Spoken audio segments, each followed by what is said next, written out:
will be held by Fernanda Putra Adela, and then to use our time more better. So I call Mr. Fernanda Putra Adela to moderate this discussion this morning. For Mr. Fernanda Putra Adela, please guide this discussion this morning.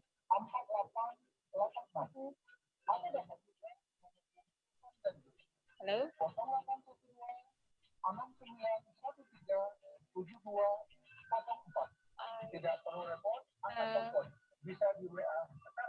I don't know why, but please wait for a second. Maybe Mr. Fernanda Putra Adela have something.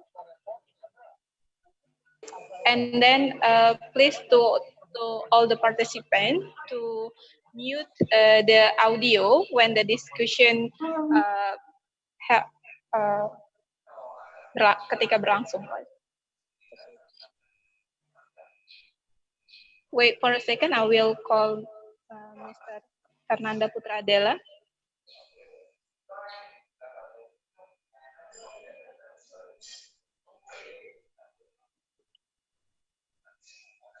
Okay, Mr. Wargio, I am here.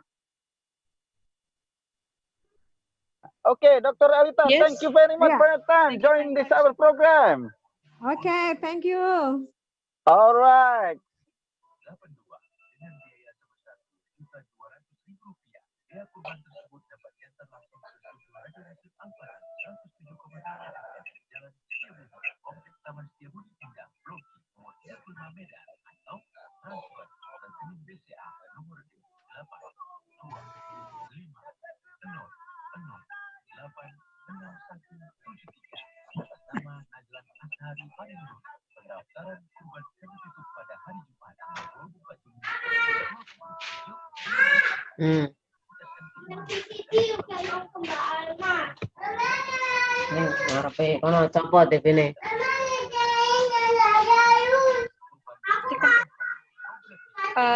All right. Our discussion will also be broadcast live on YouTube. So if our participant cannot join in our meeting, participant can watching broadcast live on YouTube. Thank you. Anak siapa? Mama saya siapa?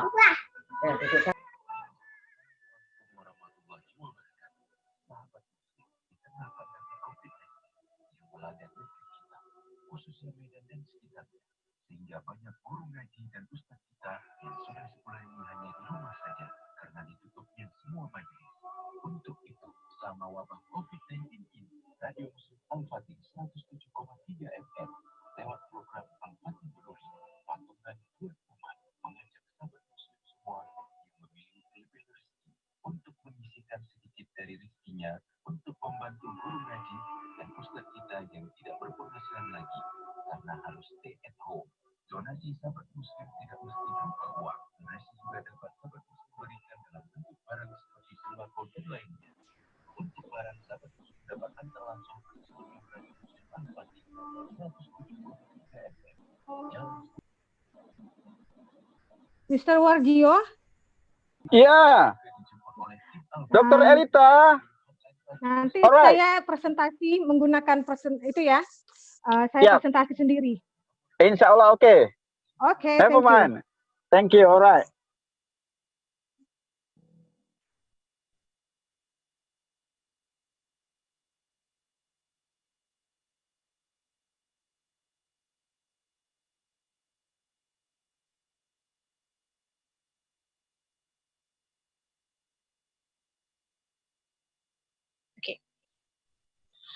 Okay, to take advantage of the time, we will just start our discussion this morning. I will introduce our presenter this morning. The first is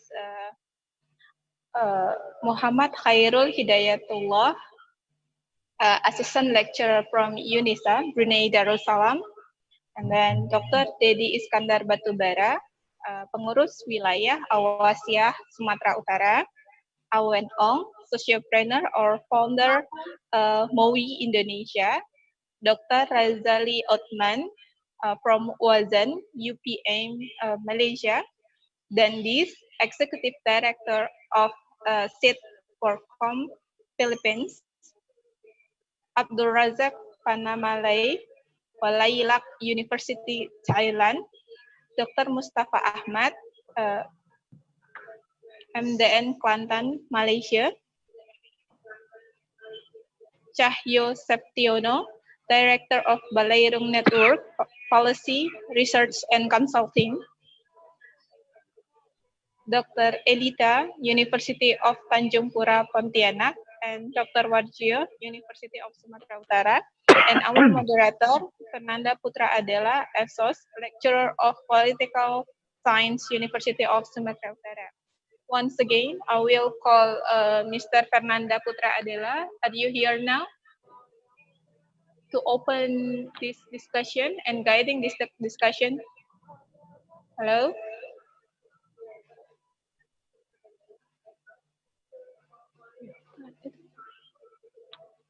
Agak di ini. Nggak dengar ya? Nggak berdengar?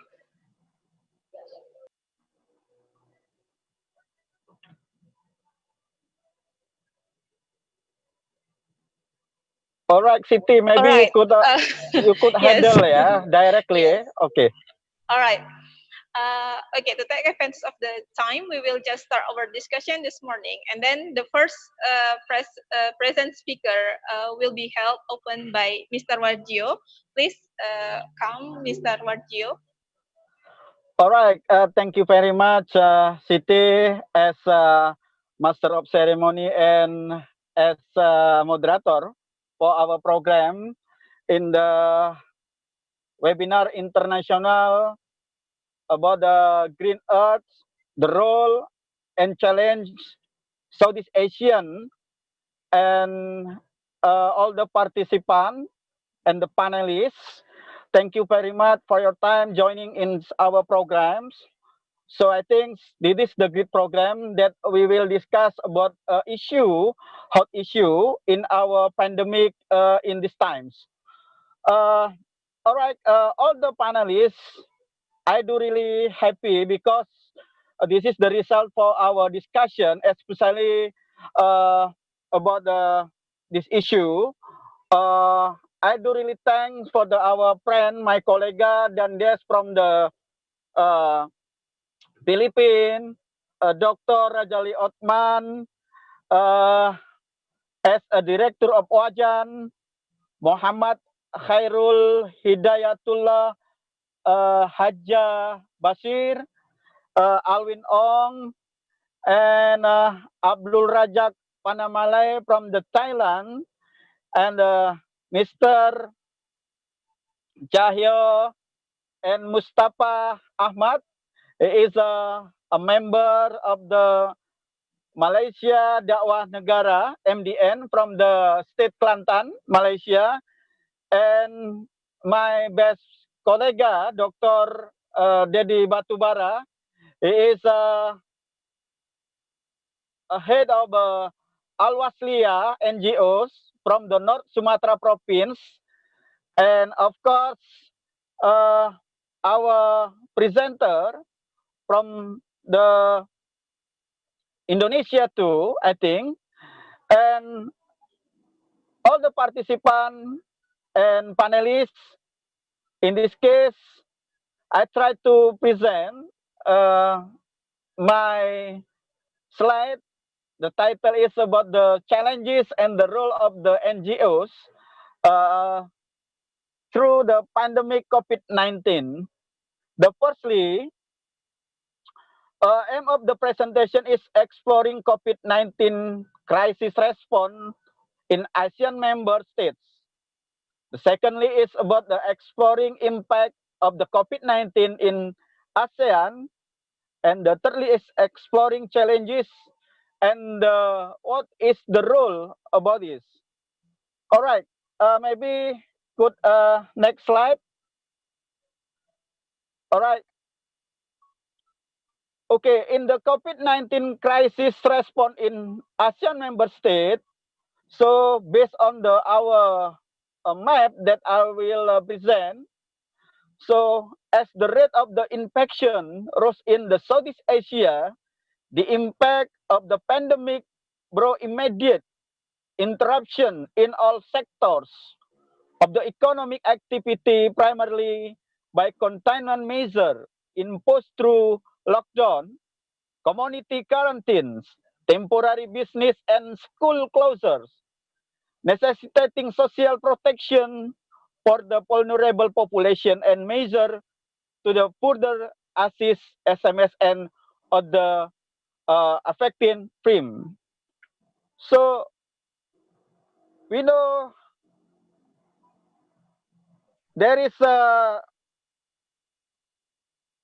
response for the state like travel bans, border closed, few areas in lockdown, and nationwide lockdown. This is the response from the state in ASEAN. Okay, next maybe. So when we go and discuss about the role and the challenges of the NGO and the institution, especially in the Southeast Asian regions, I think that is very special because in Southeast Asian region, of course, we know many NGOs, many institutions has a react of the pandemic COVID-19 and many programs that implemented in this and respond this issue.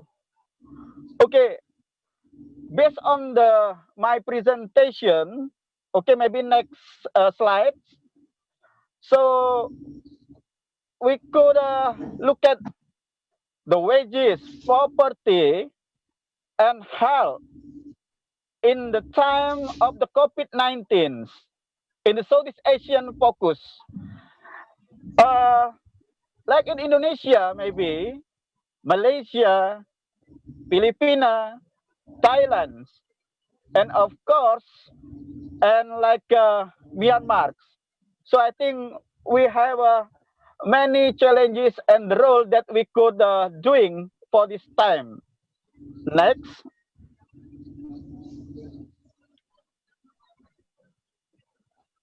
Okay. What is the challenges for the NGO? I think we know the role NGOs in this pandemic period. I think civil society has an important role to play in ensuring funds to tackle the COVID-19 pandemic reach their destination. All right. The firstly, there is a current challenges response for the pandemic COVID-19. The firstly, asymmetry of the power between the executive accountability mechanism. I think it's very important for the challenge for the NGO for pandemic COVID-19 in the Southeast Asian area. The secondly is about the access to information. I think the second challenge is access to the information. I think it's very important. The secondly is about the restriction of the movement, frequent activities that require meeting physically.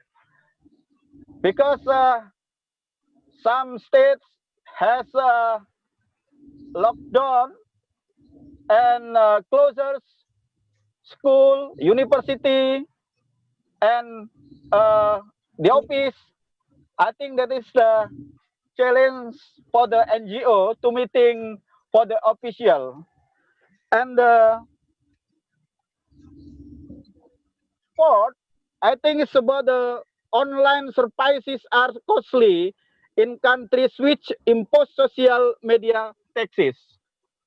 And the fifth, it's about the gaining momentum for the civic initiative is difficult. And the sixth is about the reduced space for the civil society.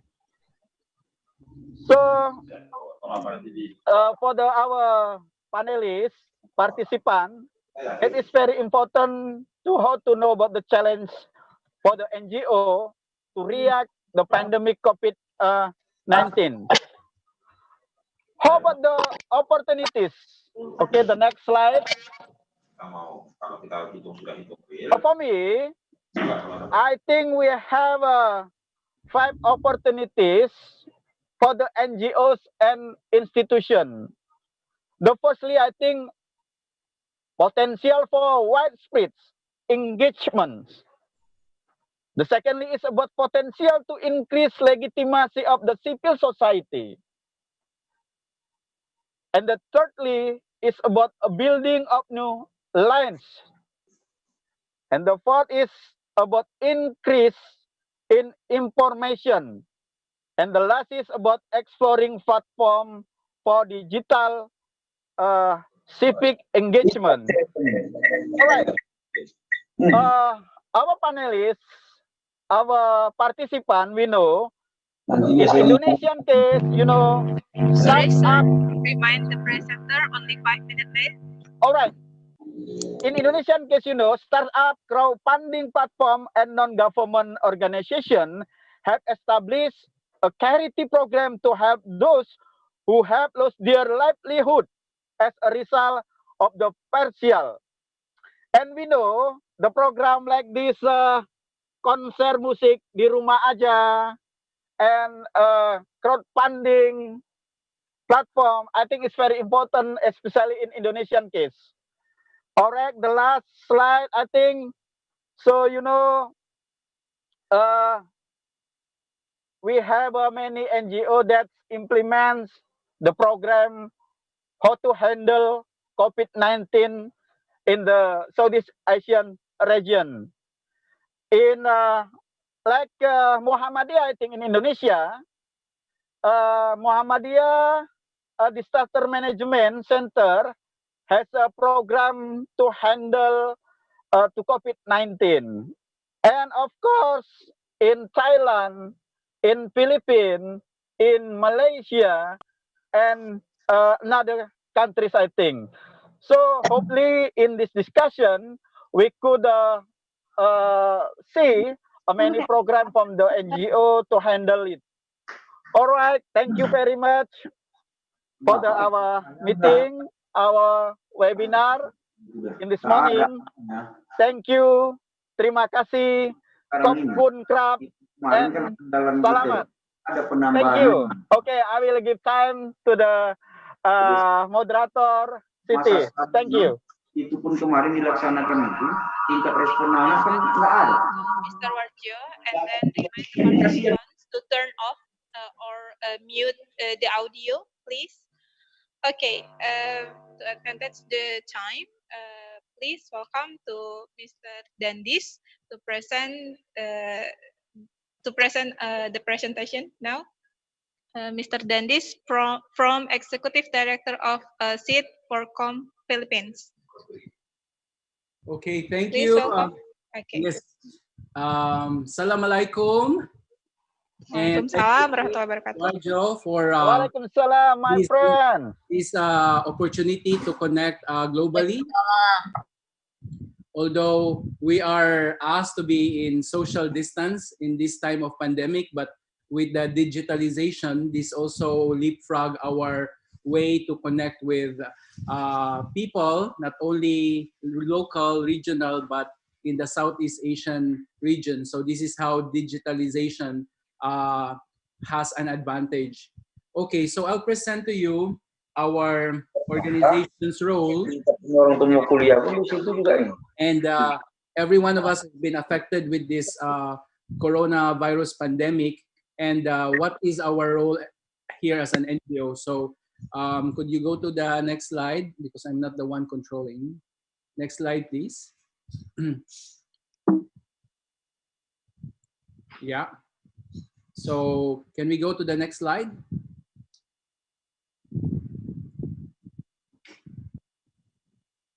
Hello? Mm-hmm. Yeah. So yes. So thank you for the. So this is our NGO. This is based in the Philippines, and mostly we are impacting communities in the areas on the mountain, which who are the farmers and our fisher folks. So our four programs are energy, education, and livelihood and environment. So our mission is empowering communities, transforming lives. So can we go to the next slide? So this is the yesterday's data of our case here in the Philippines. So as of yesterday, there are already like 41,000 positive. And I'm currently here in Cebu City. And the Philippines is an archipelagic country, just like Indonesia. But our we also have these programs such as adopted nationwide, the lockdown. So these are quarantined different cities to prevent the spread. So unfortunately, Cebu City, which an island where I am located, we are back to lockdown because of so many incidents that was happening like 2 weeks ago. So let's go to the next slide. So what is our role really? So as of today, we are now on our third month, and this was really happening in individuals here in the Philippines. So I know a lot of my friends, especially their parents, they are still in the fear zone because they have lost their source of income, or they resort to like depression. So we have to look at our role as an NGO or even as an individual. How can we shift people, no, in terms of information awareness of the situation right now? How can we help for the COVID? But we have to let them jump from fear zone to the learning, because this learning zone, it needs time, not unless people are not just reactive but are already in control, or can manage this crisis to growing zone. So with the experience here in the Philippines during the lockdown, what happened was people in their own house, because they were afraid, they are fearful, so they had resolved to food gardening. No? So I will also send to you what our initiatives here, from hungry to food security. So these are some of the important what is this important areas that we have to address the people's security of food.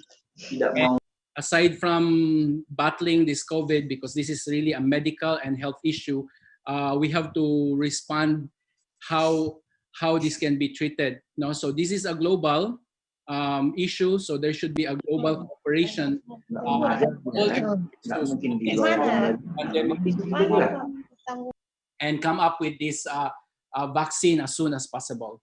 Okay, next slide. So I hope we are going from fear to learning or to the growing stage. And this is the important work of our group here, because as much as we are right now here in this web forum, we are now learning from different countries or initiatives. So the first wave was Pardon, really... sir. Remind the presenter only 5 minutes left. Okay, so we have the first wave, which is physical, that we have to address, economic, but at the same time focus also on mental. There are a lot of cases like people suicide because of fear, because of the infection. So these were also instances that are alarming. So next slide. Yeah, so in the community response that we did here in the Philippines, so aside from the physical, we also have to look at the support system in the spiritual and psychological. And we know that the Maslow's needs hierarchy, food and security of jobs. So we really have to look at how the grassroots are inclusively helped. So that's why the role of NGOs and the civil society, they know their network, they know their community, they know how to communicate and the importance of communicating, and they trust the NGO. So this is one role that we can help. And as here in the Philippines, we have a serious concern because mostly the lockdowns are more on the military presence of a lot of military, and then not much on the medical frontline support. And just recently, our president also signed this. There was this bill, the anti-terrorism bill, that was just signed into law. So we should focus also on the most relevant and most important issue right now, which is to address this health pandemic and taking care of people's health, economic, and livelihood. So next slide. Next slide, please. So these are our initiatives. So we tap different the mothers to tailor the PPEs, and then we also went to farmers and our island fishers to provide food. Next slide. We have this. Next slide, please. We have to connect with the farmers. You know, in the mountain, problem of the farmers is like they have a lot of harvest, but there's no market anymore because of the logistics and the lockdown. So we have to provide the logistics and the marketing so that this healthy food can increase the immune system of people, because we really have to put healthy people to and boost their immunity system with healthy food. So mostly the relief operations are canned goods and not so much of the healthy food. So that's also one of the concern. And then we've launched this food garden movement to make sure that people with their lockdown, with their time, they can grow their own food. Then next slide. Yeah, so aside from that, we tap different farmers and indigenous people because they are asking help. Instead of asking help or money or food, we provide a market to their livelihood. So now we're selling their kasoy nationwide.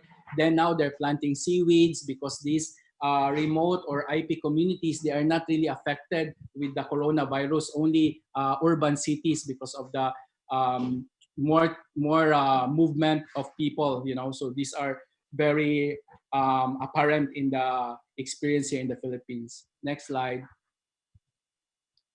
So that's how important empowering communities and livelihood. So this is our role as civil society.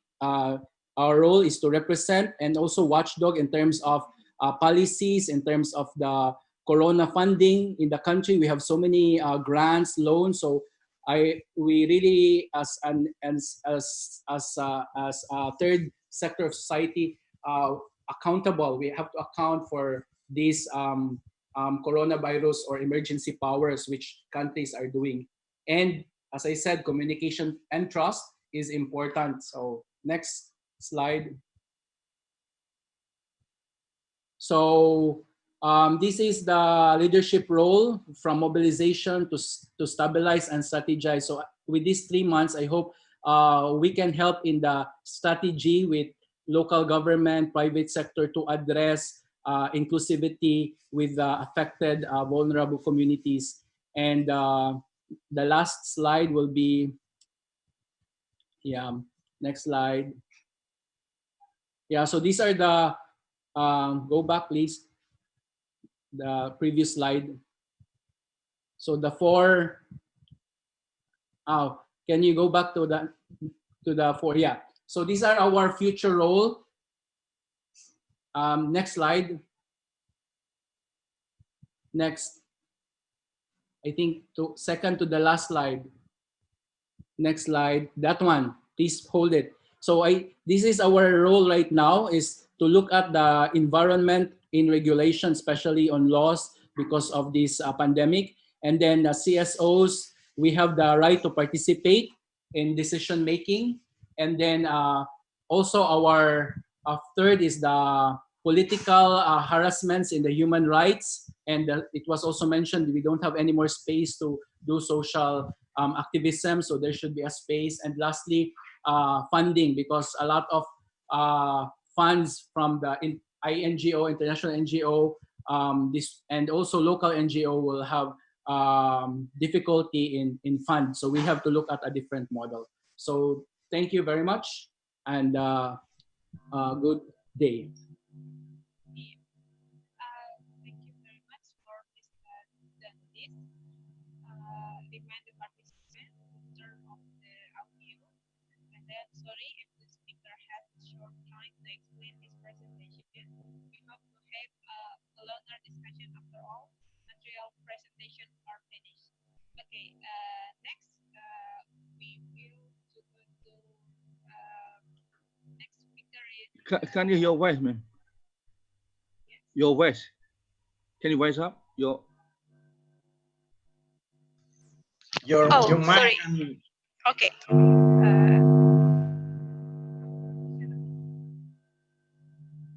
Okay, thank you very much. And then we will go to the next speaker, is Mr. Dr. Razali Othman from Walden University Putra Malaysia, from Malaysia. Please, to Mr. Dr. Razali Othman for the presentation. Yeah, thank you very much, the moderator. What Iskandar, Dr. Okay, can see your name. Anyway, it's okay. First, my apologies. I prepared my slide in Bahasa Malaysia because I was told that we can use either Bahasa Malaysia, Bahasa English, or Bahasa Indonesia. But the way I will, explain in English as well, inshallah. So for your information, can you hear? Can you my mobile? Yeah. Can yeah. Yes. Okay. Inshallah. Yes, Okay, inshallah. So for your information, first of all, let me explain what is wazan, because I believe most of you probably don't know what wazan is about. Okay, wazan or pusat pengurusan wakaf zakat and endowment, or bahasa English we call it Center for Management Wakaf Zakat and Endowment, wazan, is one of the management members at Universiti Putra Malaysia, Universiti Putra Malaysia, UPM. Wazan was established on 1st of October 2016. It's about 3 years. The Islam of Wazan, with so the let me share also with you guys the establishment of Wazan actually began with a huge dream to be realized, because we want to be our huge dream want to be a little Harvard University, because we know Harvard is the best university in the world with a huge endowment. And also we would like to be a little Al-Azhar, because we know Al-Azhar is the best university in the world that have a lot of wakaf. And in line with that, the establishment of Wazan, we have 3 major objectives. First, to inculcate the culture of giving among the staff of UPM and society and community. Second is to create the joy of giving. This is a very interesting, because we would like to show the community, the members of the university, how joy they give to us by giving them, by showing them the program and so on. And number 3, of course, to create or to get more money for university.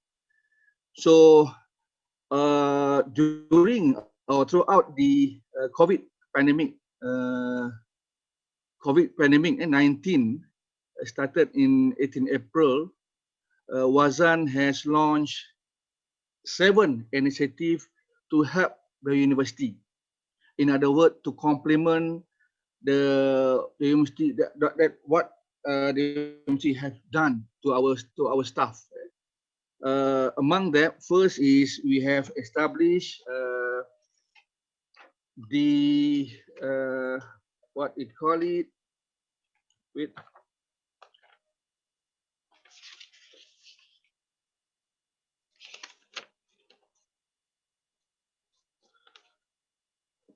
the kutipan sumbangan dana COVID or the collection COVID-19 for staff UPM. Number 2, bantuan khas tunai COVID-19 staff UPM or special cash assistance for staff UPM. Number 3, bantuan khas bukan tunai COVID-19 for staff and student. Special non-cash assistance for staff and students UPM. Number 4, the emergency funds assistance for student and staff. Number 6 is the management of distribution of zakat for student UPM. And number 7 is of course the collection for wakaf zakat and quasi endowment. We have 2 kind of endowment. One is endowment, 2 endowment, and the second one is the quasi endowment. Next slide, please. Next slide, please. Okay. This is the collection for COVID-19. Till 30th April 2020, we managed to collect 163,368 ringgit and 30 cents, including comprising 330 contributors among the staff, alumni, and agencies. All right. Number 2, slide, please. Next slide, please. Okay, this is the second initiative that we launched. Pardon, sir. Remind the presenter only 5 minutes left. Okay. This is the special case assistant where we help our staff and our students as well. So our staff, we give cash to them, money, and this is the non-cash assistant where we go to the house of our staff. We bring assistant like staff and so on. Please, next. Please. You see the pictures over there where we use our vehicles, go house to house to our staff, and we use 1 bus, 1 van, and 1 car. Please, next. Next slide, please. This is our staff in that we give to. Okay, this is part of our beneficiaries that we give, contributing to them. Then, next slide, please.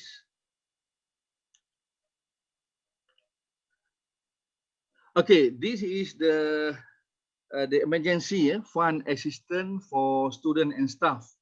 So throughout the COVID, the pandemic, till started, as I mentioned earlier, started 18 March till 30 April, we managed to help 89 students and 20 staff with the amount of 4,575 ringgit for the assistant. Next slide, please. Next slide, please.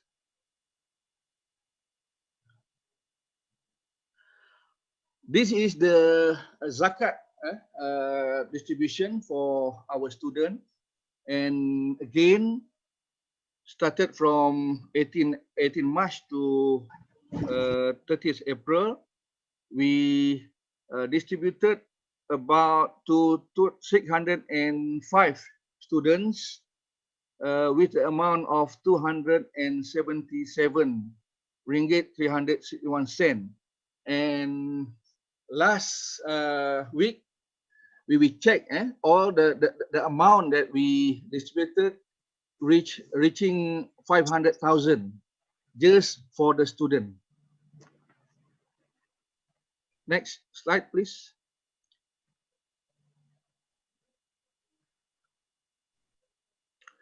Okay, this is the campaign for zakat collection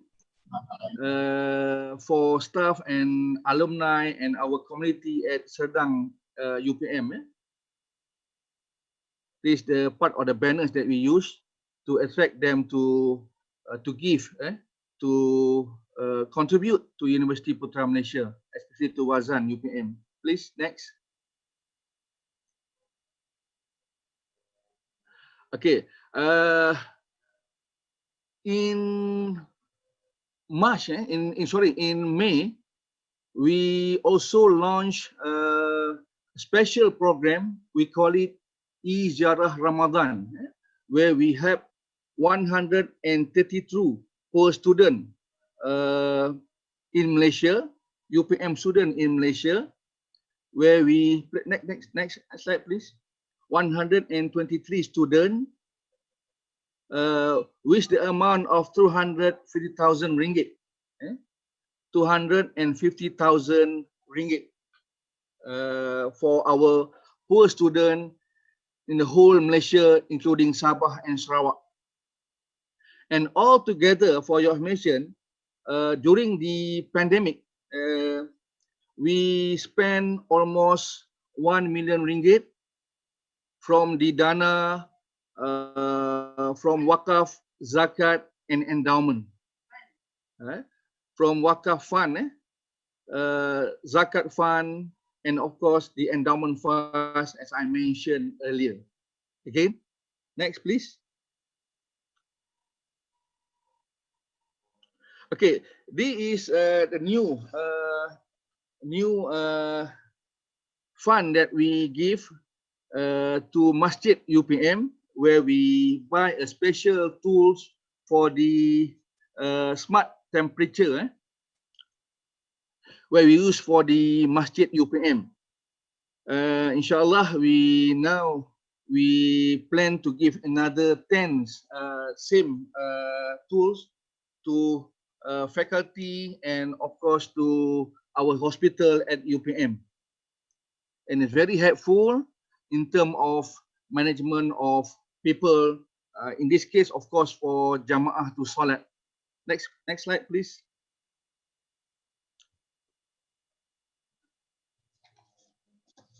Yeah, you see, it's very clear and very easy to use. Where we spend about 30,000 to give to buy the tools. Next slide, please. So alhamdulillah. So during the COVID-19, as I mentioned earlier, we spent almost 1 million ringgit to help our staff, our students at UPM, using our own fund, not the university fund. Our own fund from the 3 type of funds. One is wakaf funds, second is zakat fund, and the third is the endowment fund. So thank you very much.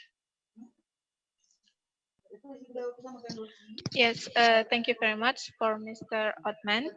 And then, sorry if the speaker has a short time to explain his presentation. We hope to have a longer discussion after all material presentation are finished. Okay, thank you to the speaker for presenting his analysis and opinion. And then the next speaker is Mr.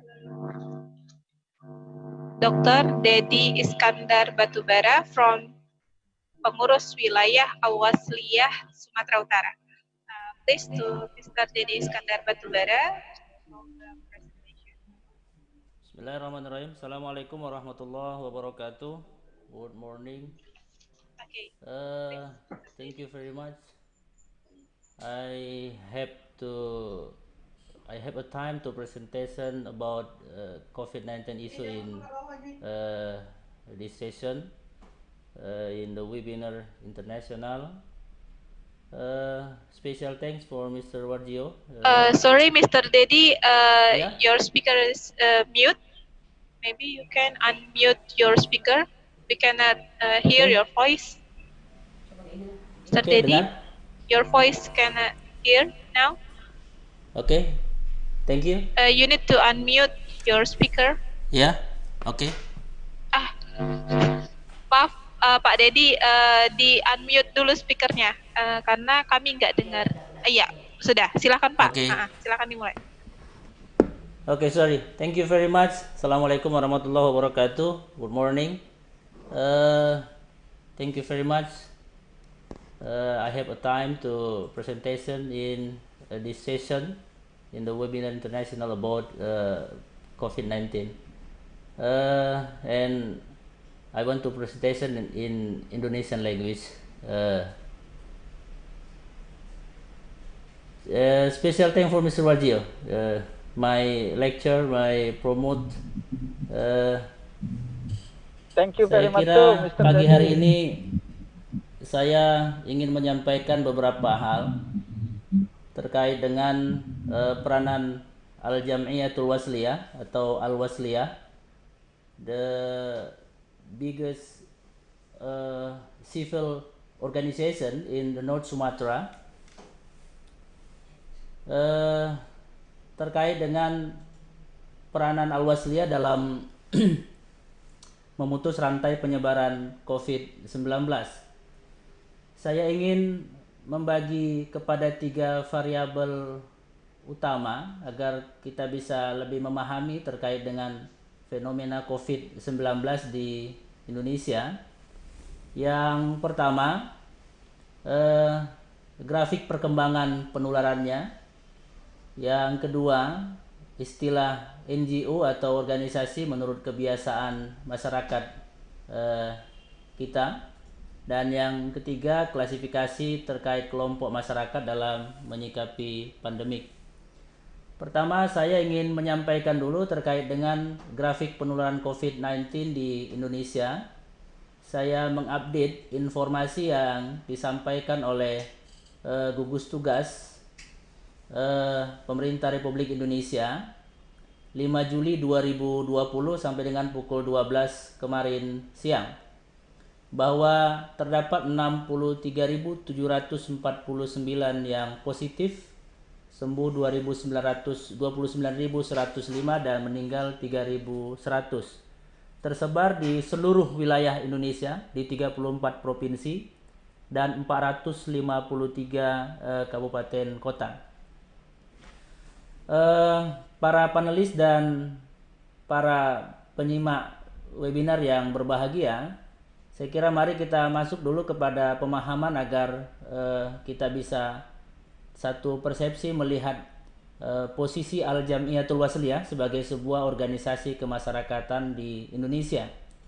Kita memahami bahwa organisasi kemasyarakatan itu tentu agak sedikit berbeda dengan LSM.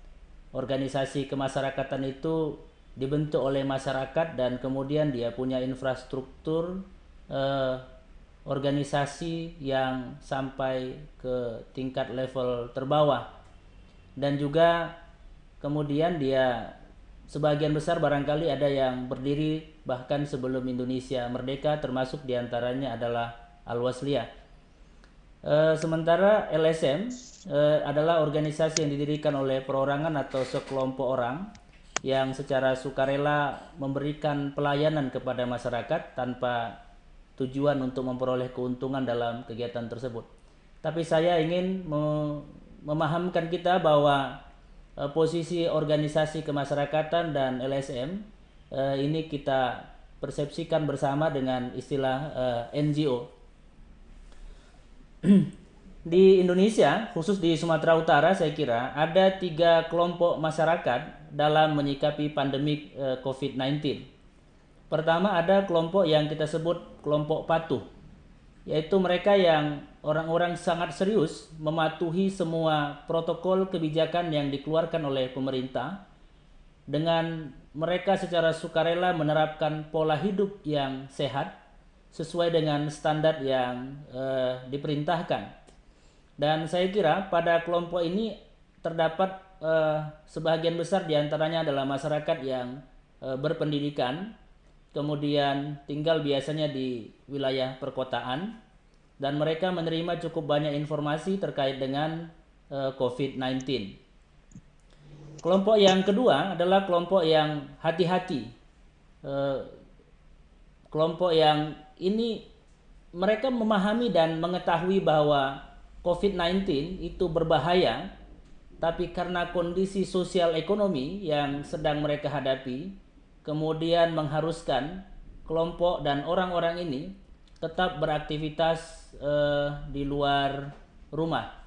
Ini biasanya para pekerja, atau kemudian kalau di Kota Medan di Sumatera Utara sebagian besar ini adalah pekerja harian, pekerja buruh yang kemudian tidak mungkin untuk tidak melakukan aktivitas pekerjaan seperti biasanya karena sebahagian besar atau seluruh kebutuhan hidupnya itu akan sangat ditentukan dari seberapa aktif dia melakukan pekerjaan dan mencari kebutuhan untuk penghidupannya, sehingga kemudian dia tidak punya pilihan lain kecuali karena alasan sosial ekonomi yang sedang dia hadapi, maka aktivitas di luar rumah itu harus dikerjakan.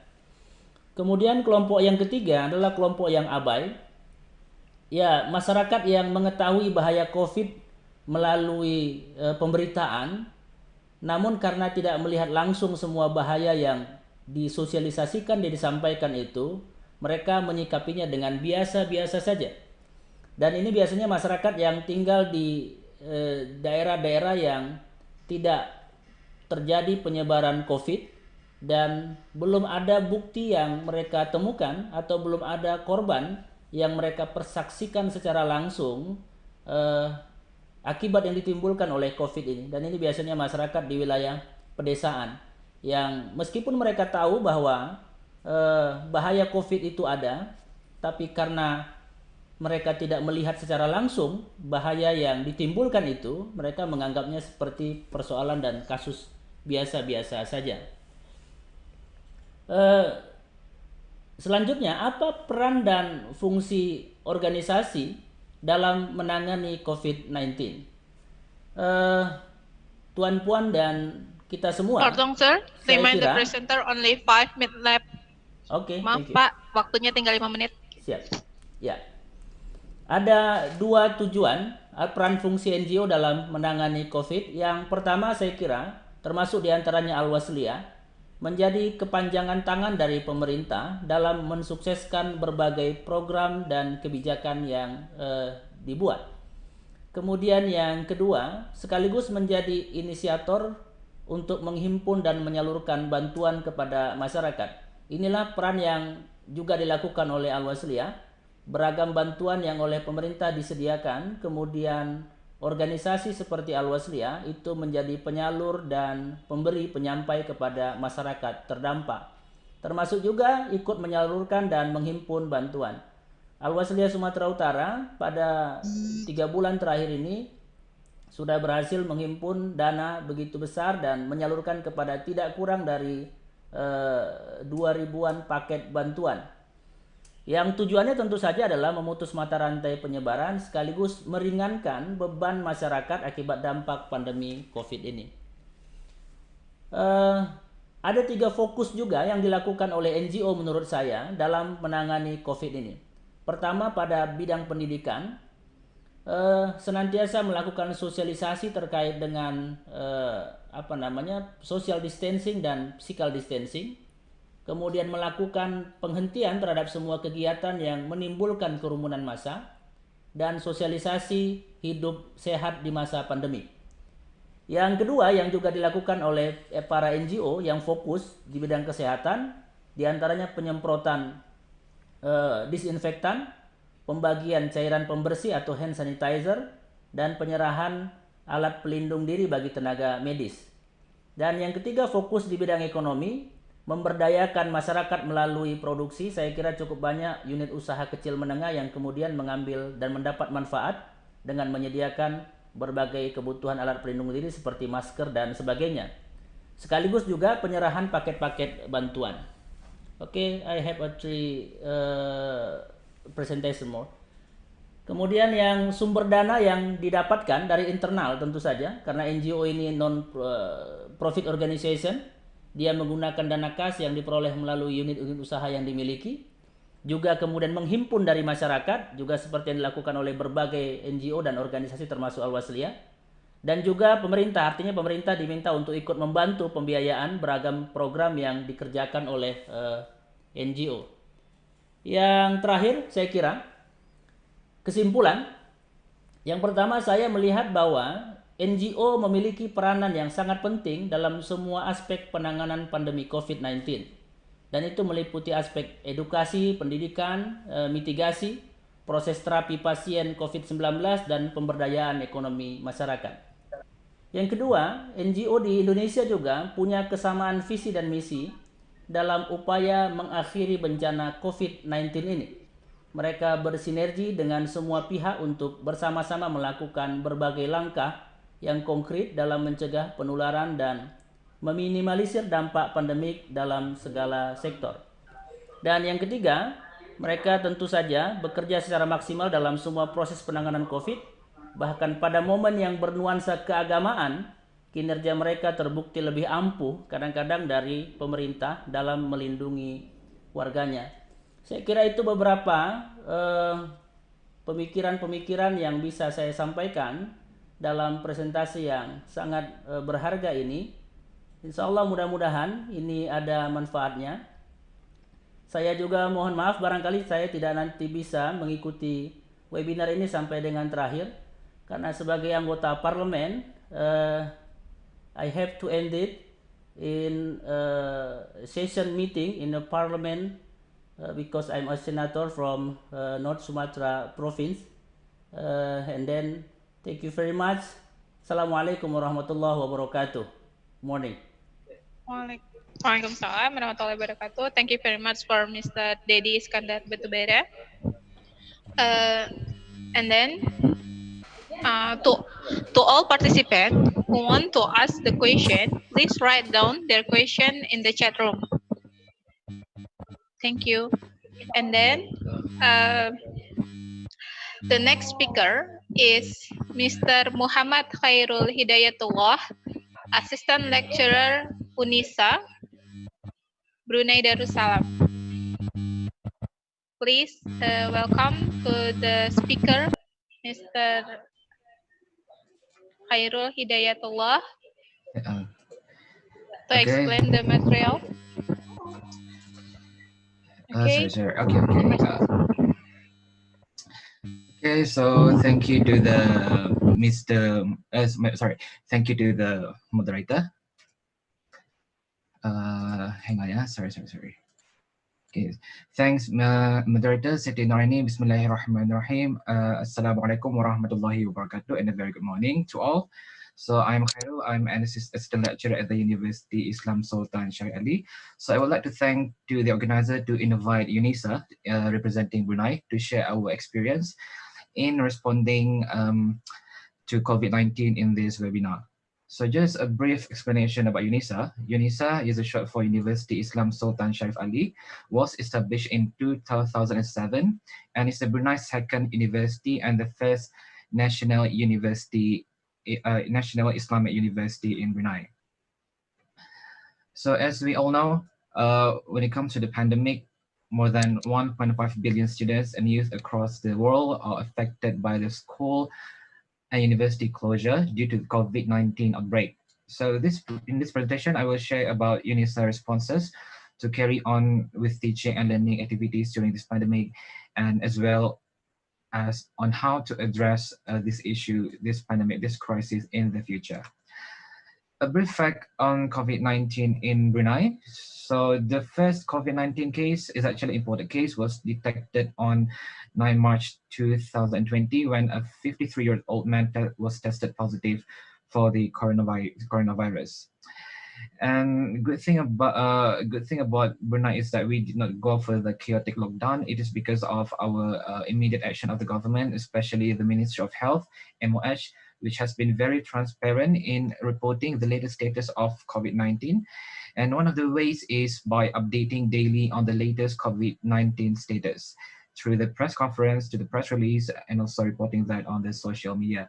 As you can see on the right hand side, so that's actually a sample on the daily update on the social media on the latest status of COVID-19. So due to these daily updates, MOH have gone a long way in assuring the people of Brunei that everything is under control. So as the countries as well as precautionary measures through Ministry of Education, MOE, schools, colleges, and universities nationwide are suspended and to conduct online classes from 30th of March to prevent the spread of COVID. And Alhamdulillah, until now, Brunei continues to report no new cases of COVID-19 coronavirus, with the national tally remaining at 141. So as for UNISA response, when we first received about the news as advised by the government, so we suspend all the academic activities on 14th of March. And soon after, we established UNISA COVID-19 action team to actually respond and then take some precautionary measure on how to best deal for the university and how to best respond for the pandemics. And then the learning session was conducted online from 30th of March. And also apart from that, UNISA has also activated the business continuity plan. So in a way that this is actually to protect the well-being of UNISA, especially staff and also the students. So in a way that we will categorize our staff and students into different category. So for the staff, for those who are under the vulnerable category, so for example, for those who are sick and also expecting mothers, so they can actually work from home. After that, so we developed UNISA de-escalation plan.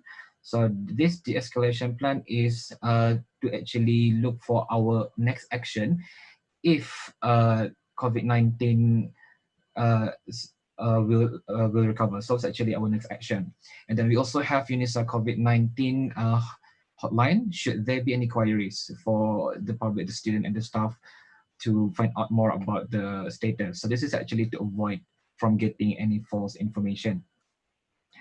So this is actually in March. So what happened is in March, we suspend all teaching and learning. So we actually shift to the online platform as alternative to attending the classes. And then all CCA, all social activities were suspended, and University Residential College was closed. So but except for the international students with strict surveillance monitoring. And then because of end of April and May, so it's actually examination period. So we were given the opportunity to actually think what's actually the best way to deliver the examination. So it could be done either through online examination, or it can be done through we can replace with a school project. And then for those who come to the campus, so it is a mandatory that we need to go for temperature checks and then sanitize our hand. And also for those who are sick, we need to use a mask. And then we went for cleaning campaign for the whole building. And then in April as well, because we have outbound, because UNISA we have outbound program, so we recalled all outbound programs such as study abroad program, exchange program. So either they can go online or so they will actually need to just take courses just to resume their in Brunei. So what happened is now and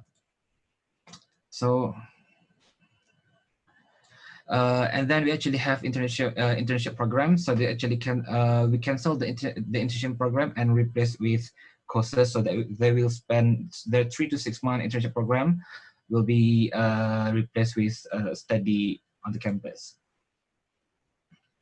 So okay, so in June we disinfect the whole facilities of UNISA. So what happened is this actually to prepare for the coming back of some of the students at the campus. We resumed some of the teaching learning sessions which require physical evaluation, such as, for example, muting for students from the Faculty of Sharia and Law.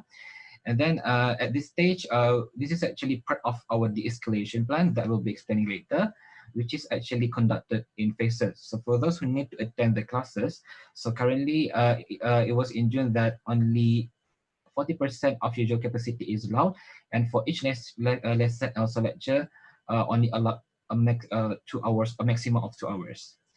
And then for the staff, students, and visitors coming to the campus, so as advised and guidelines provided by MOH as part of the de-escalation plan, so we actually need to go for temperature checks and then adhere to follow and also follow the strict social distancing. And also we actually need to scan Brew Health QR code. So this is MOH also developed Brew Health application in which we actually need to do our self-assessment on daily basis. So that apps will tell us whether we are fit to go to the campus or to go to any business premises. So this is to be done when entering and leaving the campus. So this is actually an examples of how we actually need to update our self-assessment on daily basis, and then we actually need to scan the QR code before entering and exiting the campus. Pardon, sir. Remind the presenter only 5 minutes left. Okay, sure. And then when it comes to the sitting arrangement, this is actually according to the guidelines set by Ministry of Health. So we're not allowed to sit together to practice social distancing.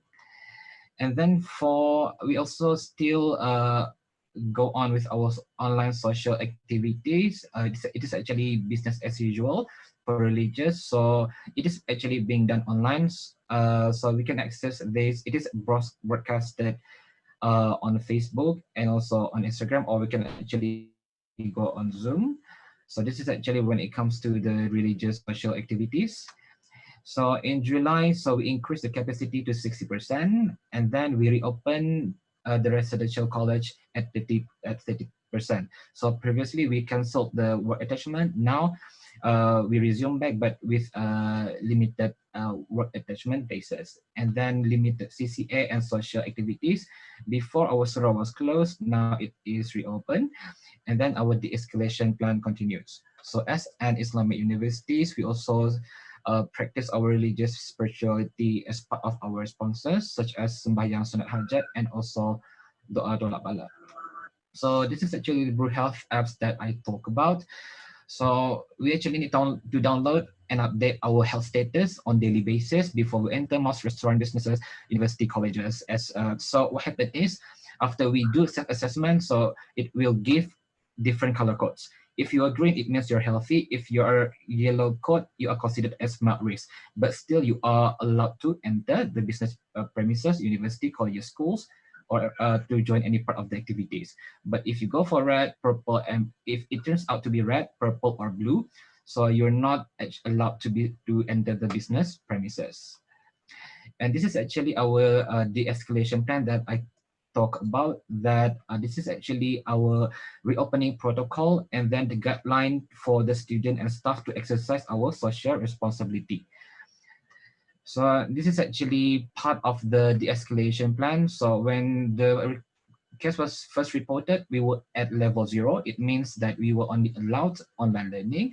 But now, since it gets better, so we are at level 3. So this is actually the infographic. This is actually the operational level 1, and then this is the operational level 3. So these are the samples of our de-escalation and reopening protocol. So how are we going to address the future was actually our current effort. So since we resumed classes, so currently we introduced blended learning in a way that some students will attend physical classes and some will go for online for those who are unable to attend. So for upcoming semester, we will look at the situation. We still look at follow the capacity percentage per class. And then for the international students with travel restriction who currently in their home country, for new and incoming student or current students. So say, for example, if they are unable to attend, so they're allowed to continue their lesson online. And then thanks to our proactive UNISA COVID-19 action team for taking their immediate action. And we still continue with our de-escalation plan. And that's all from UNISA. Thank you. Thank you very much from UNISA. And then next, the speaker is Mr. Abdul Razak Panay Malay from Walailak University, Thailand. Please welcome to Mr. Abdul Razak for the presentation.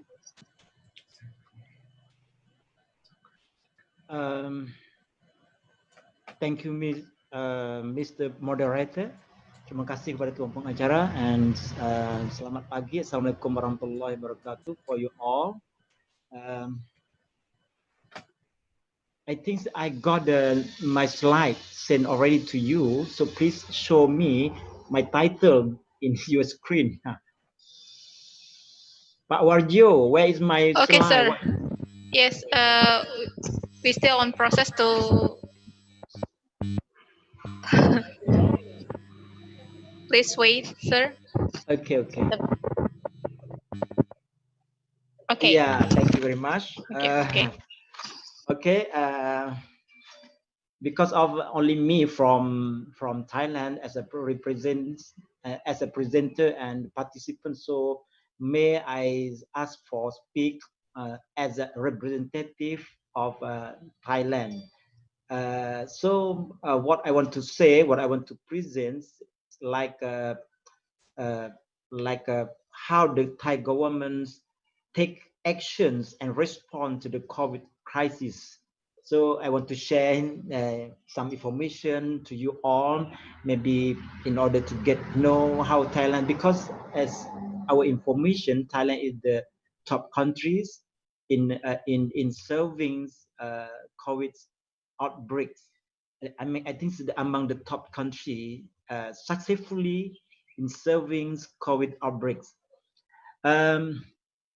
My titles combine and combat in managing COVID-19 Thailand experiences. What I see from my country in Thailand, all parties in governments, private, community, to get together, enhance the serving these problems, because COVID is a very important, very significant issue that everyone know that dangerous and important to life. So combines, I see that among the governments and the private, the people to get together, enhance to combat. I use combat, berperang menyelesaikan masalah COVID-19 ini. Itu di antara apa yang mau saya sampaikan. So that's next slide, please. However, I want to focus on only some sectors, some cluster, because every part of Thailand, even in people or governments, swasta dan rakyat dan sebagainya bergabung. So only some of them that I want to share how they take action and to respond to the COVID-19. So next slide, please.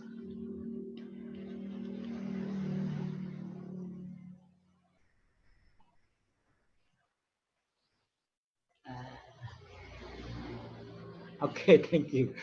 All parties combined to combat with COVID-19. There are two organizations that I want to present this morning. One, I call government. I give name a government organization, badan-badan kerajaan. And second, NGO and private organization. And third, the last one, ad hoc organization. Jadi ada tiga badan yang turut bergabung dalam menyelesaikan masalah COVID-19 di Thailand. Ini di antara saya kategorikan. Saya kategori supaya kita dapat lihat jelas bagaimana kerajaan dan rakyat bersepakat dan bersatu dalam menyelesaikan masalah COVID.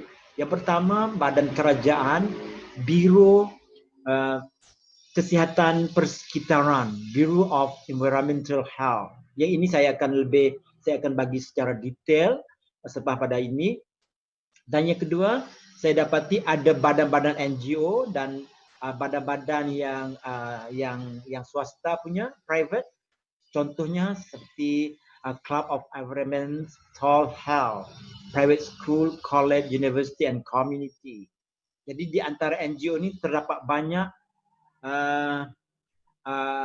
yang bergabung, yang turut bergabung kerana apabila kerajaan memberi satu dasar, satu polisi supaya semua rakyat bergabung, jadi terbentuklah badan-badan kerajaan, badan-badan swasta dan NGO tadi dalam menyelesaikan masalah COVID.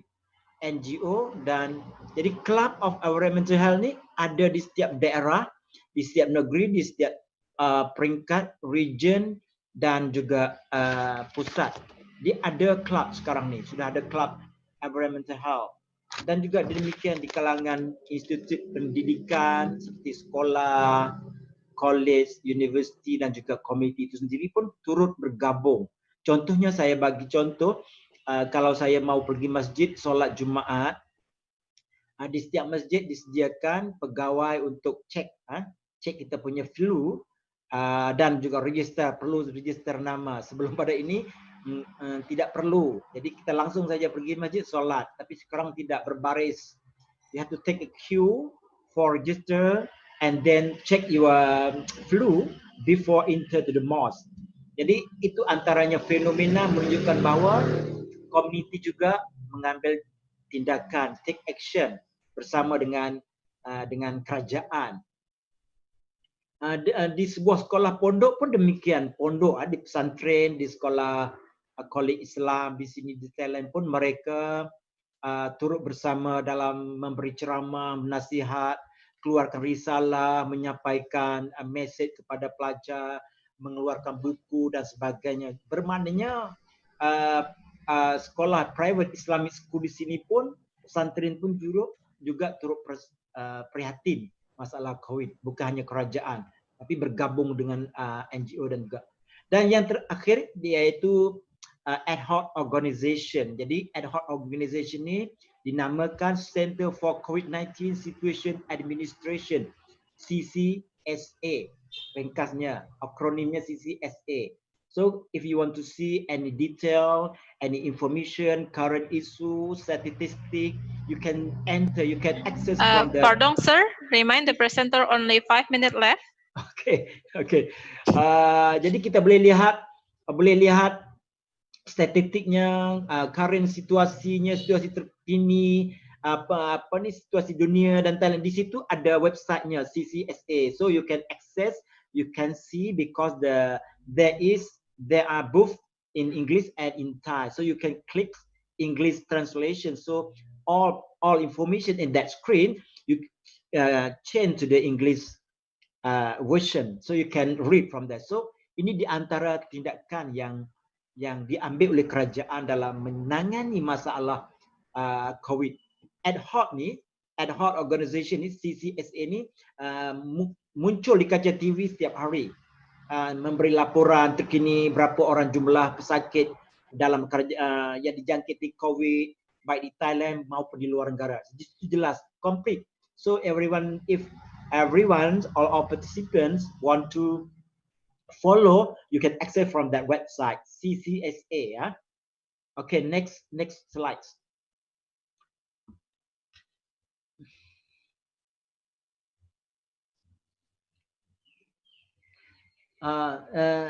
Tolong tekan di next slide.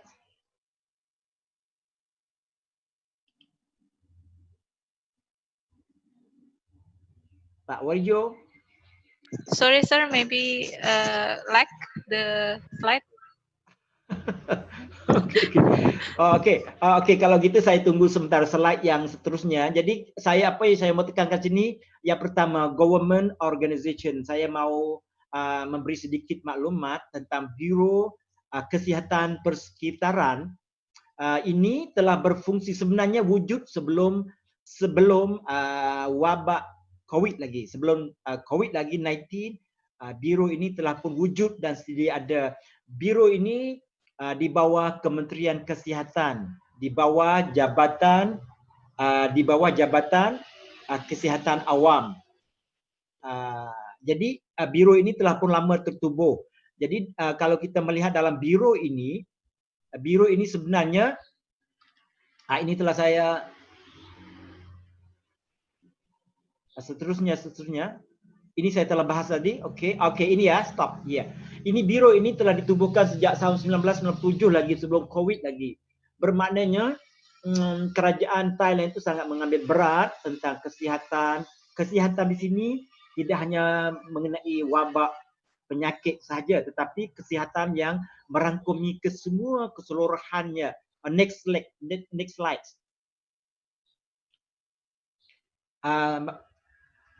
Itu kalau sekadar berkongsi, kalau kita pergi ke utara Bangkok, selain di Bangkok ya, kalau Bangkok itu agak padat macet dan air pollution. Tapi kalau ke utara sedikit, sebelah timur dekat dengan Laos, Cambodia, dekat Chiang Mai utara, pada umumnya kita lihat bahawa rata-rata bersih mereka, kerana biro ini berfungsi sejak daripada awal lagi dalam menangani kesihatan persekitaran.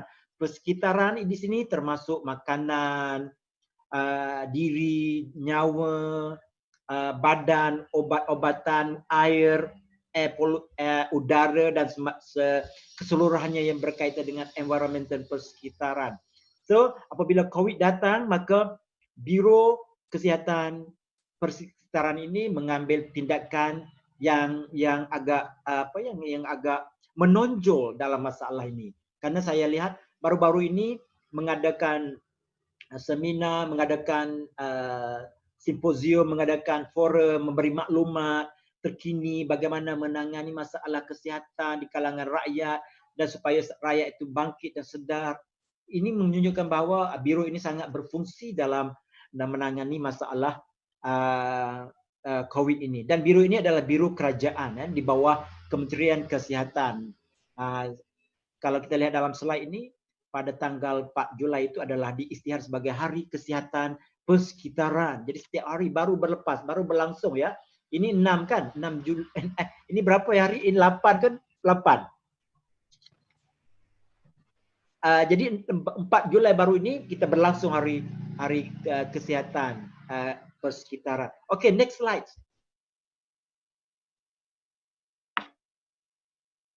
Dan biro ini pula kita bagi kepada beberapa biro.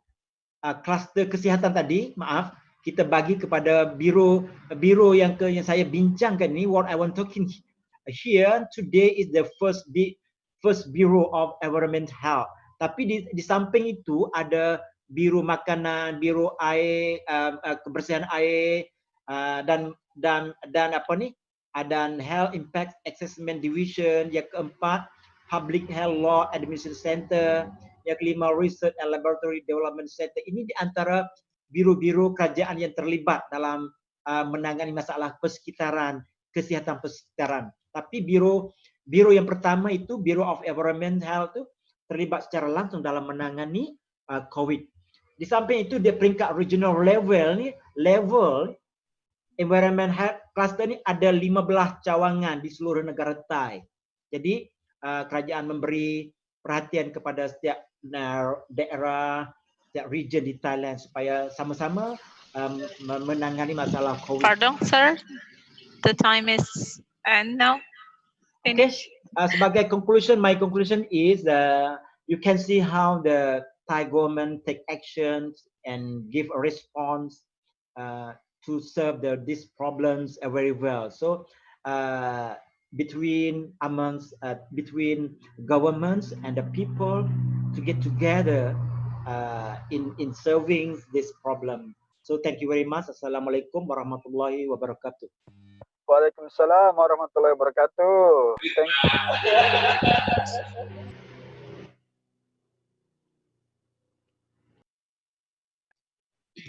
Thank you very much for Mr. Abdurazak Panay Malay. And then next,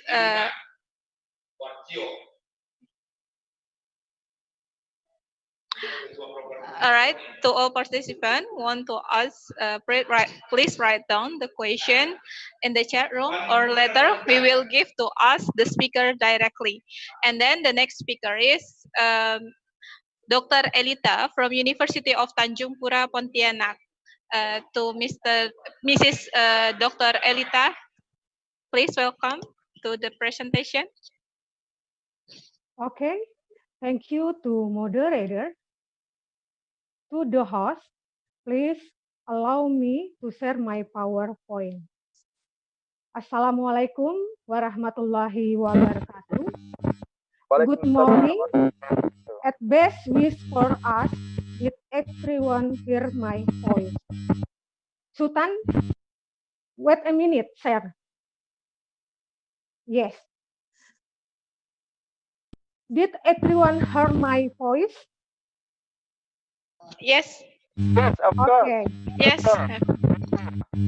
First of all, I thank Mr. Wargio for the opportunity given to me as a panelist at the International webinar today.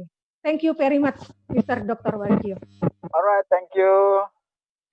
By the way, I was surprised from 10 panelists, I am the only female. Therefore, I was the most beautiful panelist today. Yes, yes, yes. The panelist today who was very extraordinary and come from various countries. They are from Indonesia, Malaysia, Brunei Darussalam, Philippines, and Thailand. And I am very grateful to all participants on this international webinar that I am proud of. My name is Elita. I am a lecturer at the Faculty of Social and Political Sciences, Universitas Tanjung Pura, Pontianak, Indonesia. Today, I presenting about NGO'S, the COVID-19 pandemic, and MSME's perspective of smart human security. Next, Sultan. As we know, at the end of 2019, the world was shocked by the news of a coronavirus outbreak in the city of Wuhan, China. Then, what health organization called that disease with the name COVID-19. This pandemic gives some impact on various sectors, not only health sector, but also education, politics, and also the economic. According to the Indonesian Minister of Cooperative and SME Indonesia, said that as many as 6.3 million of MSMEs fell during the COVID-19 pandemic. Their daily income dropped dramatically, threatening the business continuity. In the first picture, it appeared that entrepreneurs had dropped out of cash. The widespread outbreak of COVID-19 has reduced MSME income. In the second picture, it appears that MSMEs no longer a buffer for the economic as during the 1998 economic and financial crisis. At the time, MSMEs became a buffer for the national economy, take the labor and moving the economy.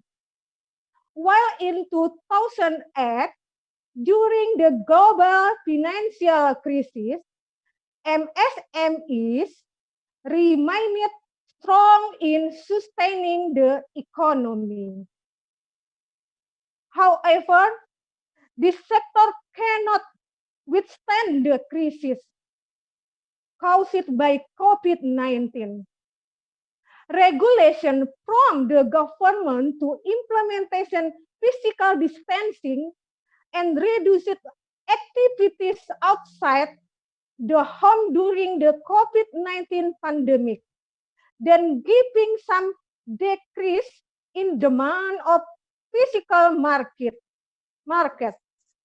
For this reason, NGOs actor must put more attention to MSMEs in the COVID-19 pandemic.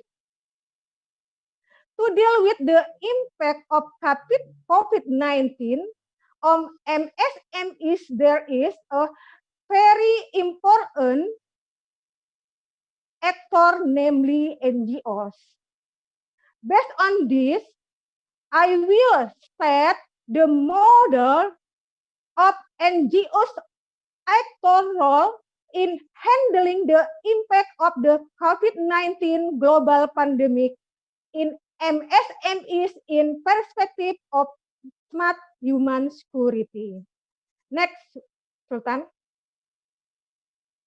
Facing this problem, I use qualitative method and data collection by studying literature from article in journal, online news, and book relating to human security and COVID-19. Also, this method has been presented at an international webinar attended today with the aim of providing input for the improvement of better research. Based on my research, which is my talk idea, I developed the concept of human security into smart human security. Into smart human security. I repeat again. After the end of the Cold War, the conception of security has changed, which began only for military security. Evolved into human security, handling the impact of the COVID-19 global pandemic, the concept on human security developed, in my opinion, it is called smart human security. Why? Sorry, ma'am. Remind the presenter only 5 minutes left. Okay, thank you very much. Why is it called smart human security? Because I found the combination of hard skill and soft skill model. Next, Sultan. Yes. And what is the model of NGOs actor role in handling the impact of the COVID-19 global pandemic in MSMEs in perspective of human security? Now, let's look at the chart. The first model is the hard skill. This approach in an approach to technical matter. First, the basic education in entrepreneurship and training in business management based on online information, communication, and technology, or ICT. Second, the business management training based on ICT in dealing the COVID-19 pandemic. The second model is the soft skill approach. The skill is the provision of understanding and communication skill for the ability to conduct communication. So, the people can have good communication on entrepreneurship skill. Second, soft skill through empathy buying. Empathy buying means that people also buy product from MSMEs as from their empathy and for the sake of economic security. Because in a state of crisis due to COVID-19, families with low income experience financial difficulties that depend on the government or social institutions. Empathy buying successfully supported the strengthening of economic security in this COVID-19 pandemic condition. As the conclusion, so NGOs actor role who care about MSMEs which affected by COVID-19 was implemented the smart human security which is integrating the hard skill and soft skill approaches. So MSMEs could be grade up. The definition of MSME grade up is that where the business can grow and of course accompanied by increased productivity.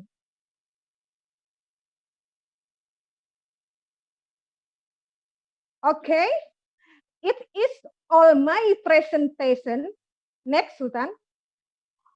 Hopefully, the strengthening of the role of NGO actor will cause MSMEs affected by COVID-19 to expand to class as soon as possible. I hope my presentation was just exactly in 10 minutes, so I will get a praise from the host. Thank you very much for your attention. The end. Wassalamualaikum warahmatullahi wabarakatuh. Waalaikumsalam warahmatullahi wabarakatuh. Thank you very much, Dr. Elita. And then the next speaker is Kakak Awen Ong, sociopreneur and founder MOWI Indonesia. And then please welcome to Kak Awen Ong to presentation. Okay. Thank you, Siti. Can I use the share screen? Yes, Kak. Welcome. Okay, wait. Okay, thank you very much.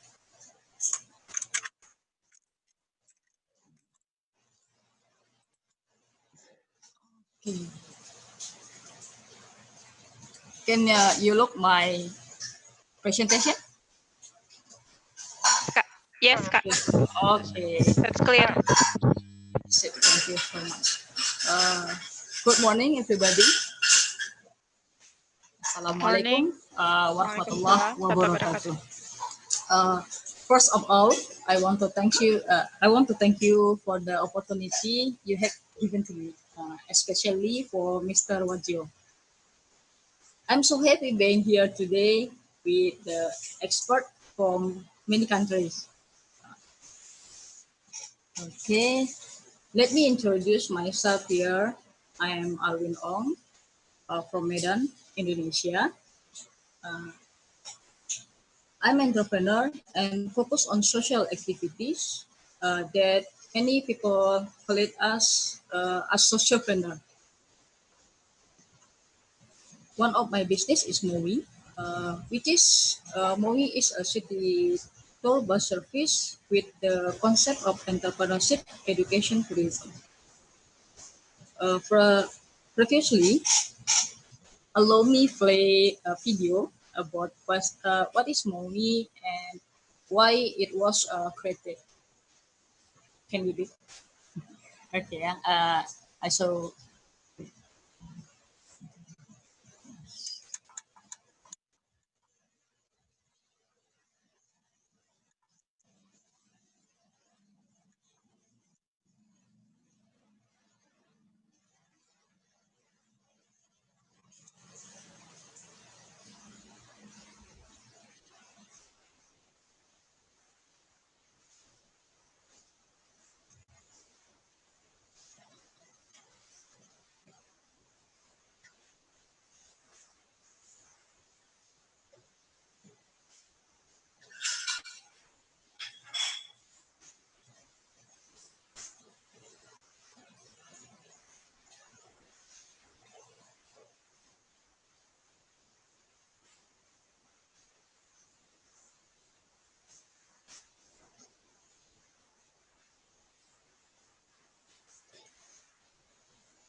That is a movie.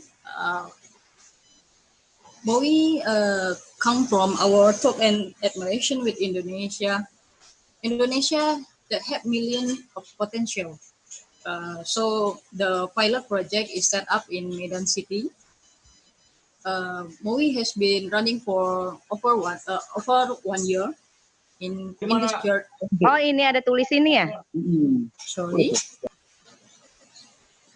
Sorry. In his journey, Mowi already get several awards, such as the first is Top 5 Wonderful Startup Academy from the Ministry of Tourism. The second, first winner startup from the Ministry of State in Islamic Nation competition. And the third is Top 5 Startup Dirham.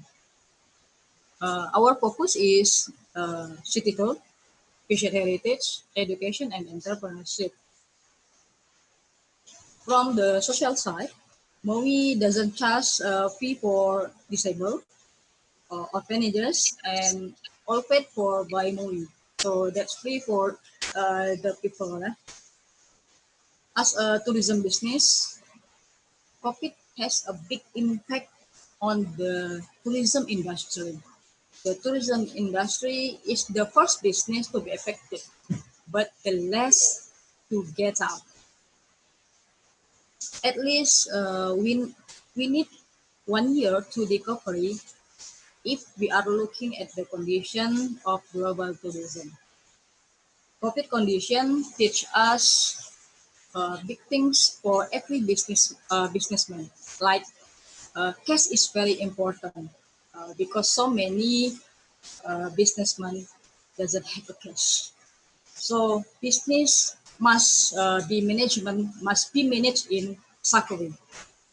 Every business must have a reserve fund at least 6 months of operation. Focus on building business network, having a database, and must be literate with social media. Social media is one problem with the SME because so many people doesn't use social media. In several sectors, felt the blow in the form of major disruption in cash flow and business operation as the outbreak spread like wildfire, forcing some employees to work from home, while others become victim of unemployment. In Maui, many of tourism had canceled their plan and operation become paralyzed. But I think on the other side, we try to focus with Maui care. So we make the distribute the PPI, our personal protective equipment for the doctor, hospital in Medan, health center, and keeping the free hand sanitizer, food for the poor people, orphan and widows, and COVID affected people. Thanks God, we have a strong belief But when we help the difficult of others, it is Allah who will help our difficult. So I think the biggest challenge of MOE is to keep running in COVID condition. That is by consistently providing education, uh, through social media, conducting promotion by informing that traveling with MOE is in accordance with health standard and not accepting travel order with more than 10 passengers. So not. Pardon, Kak, reminded the presenter only 5 Okay, minutes okay, left. okay. Okay, thank you, thank you. You can look movie in application. This is a movie. So in other word, in other word, we reduce the capacity of passenger. Another thing we do is we are currently making education video in the form of tell story for children. So the last time we do like this. So okay, this is our program with the children. So for in this COVID, we make like a video. We want the children to enjoy at home, and when COVID is finished, they will be remind and want to travel with movie.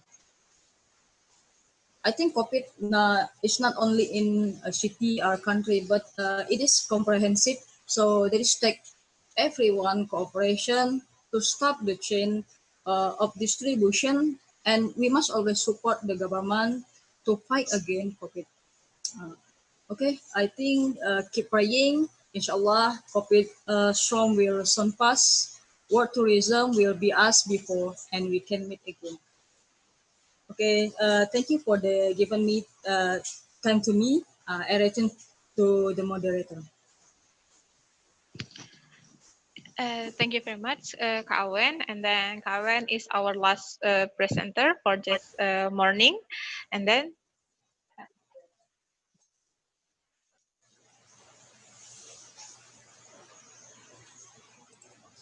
all right. And then we have two presenter, Mr. Cahyo Sutiono, Director of Balairung Network Policy, Research and Consultant. Are you here, sir? And then Dr. Mustafa Ahmad from MDN Kelantan, Malaysia. Please, sir.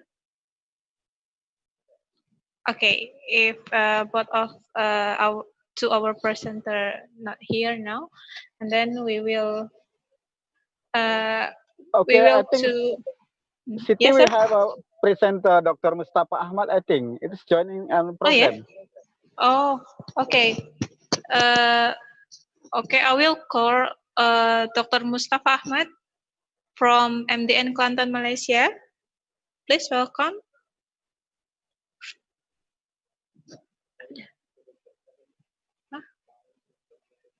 Oh, yes, Kak Alwen, please end your presentation so we can take the others' presentation. I will call once again Dr. Mustafa Ahmad from MDN Kelantan, Malaysia. Are you here now? Finish, Siti. Thank you so much. Okay. Ada ya?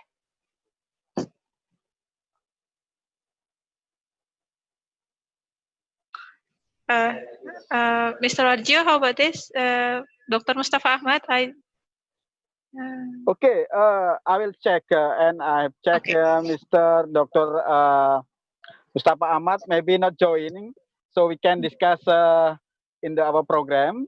So maybe if there is a question, all the panelists could the answer. Yes, please, Siti.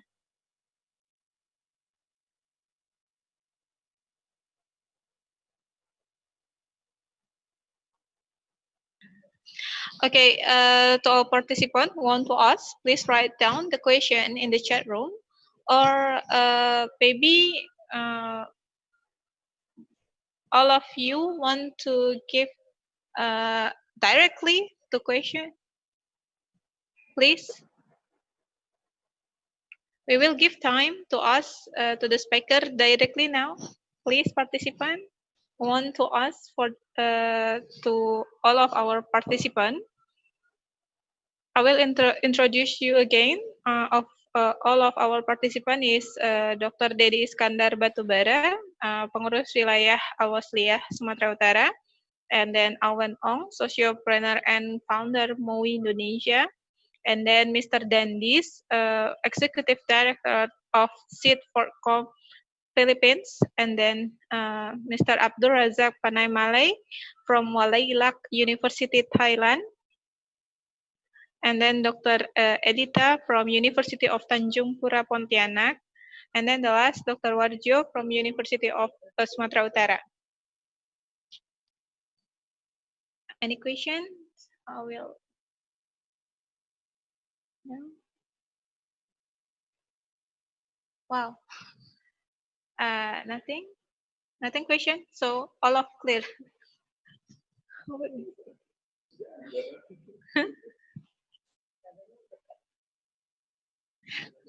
Maybe we will wait for 1 minute to participant to ask question.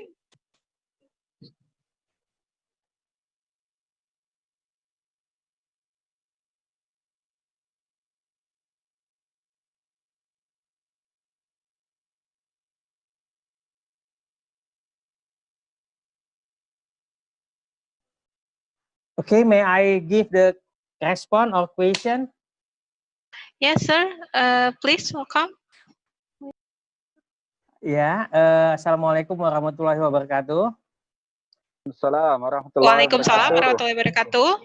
Thank you for the time and opportunity to give a response. Thank you, Mr. Warjo and all speakers, the great speakers today. Yes, thank you, Mr. Bahrum. Yeah. I have here what the speaker said in the presentation. It seems that all speakers give the presentation that NGOs in their country almost have the same activities to face the COVID-19 pandemic. Give the money, give the fund, give the food, and then give the socialization about the how to social distance, hand sanitizer, and etc. I cannot catch yet the most important tool that can give the NGOs in our country activities. I mean that this morning I read the result survey in Jakarta that almost 70% people cannot follow or obey the COVID-19 protocol healthy. So I want to ask what the NGOs do to support the government to make social communication to campaign the healthy lifestyle to make the people have a same perception about how to face this pandemic. Jadi saya pikir NGO bisa membantu pemerintah yang tidak efektif, saya pikir, untuk membuat masyarakat atau people punya satu persepsi. Karena khususnya di kota Medan, masyarakat seperti biasa saja, seperti tidak ada nih virus pandemik ini. Social distancing tidak ada, most of people not use mask in the highway, in the way, in the market, in the mall, and something like that. So, what the NGO's role? Apa bisa NGO mensupport pemerintah? I think government is not effectively to give a social communication in a healthy campaign about the virus. Ini saja mungkin, it's all. Thank you very much. Assalamualaikum warahmatullahi wabarakatuh. Waalaikumsalam warahmatullahi wabarakatuh. And then, sir, this question for all of our speakers. Yeah, I think I want to catch also what the difference do in Brunei Darussalam. All people follow the standard healthy protocol of pandemic. How condition in Malaysia, in Thailand, and so on. I think so. Okay, thank you very much. And then I will please welcome to all of our speaker to answer this question. And then I will the first maybe I will welcome please to Mr. Dandis to answer the question from Philippines. So thank you, Dr. Dedi, for that question. Really, the role of our NGO or as third party is communication. So we really have to localize how to communicate in our vulnerable community. So as NGOs, as academe, we know our community and how to communicate. They will trust us since we've been dealing with them in this pandemic. So it's not just communication in social media, but also radio, pamphlets, and then for social distancing, we have to partner with small business companies to put labels, labels, and then it's good that when we travel, we have extra masks that we can bring so that those people who don't have masks, we can just give away. We tap different women to make masks, and then we market and sell them. So these are the essential activity aside from communication, but also solution and action. And we have also to in my country, we don't have that experience that the NGO are consulted with the government efforts. So they always think that local government from top to bottom. So as CSO, we have to be engaged meaningfully and inclusive in this prevention side as well as response to COVID. So that's my thought on this. So CSO has a great role to communicate, amplify this to local dialects, to their vulnerable sectors that they are trusted with. And the prevention would come in many forms. Thank you. Thank you, sir. And then next, please to Dr. Elita from University of Tanjung Pura, Pontianak to answer the questions.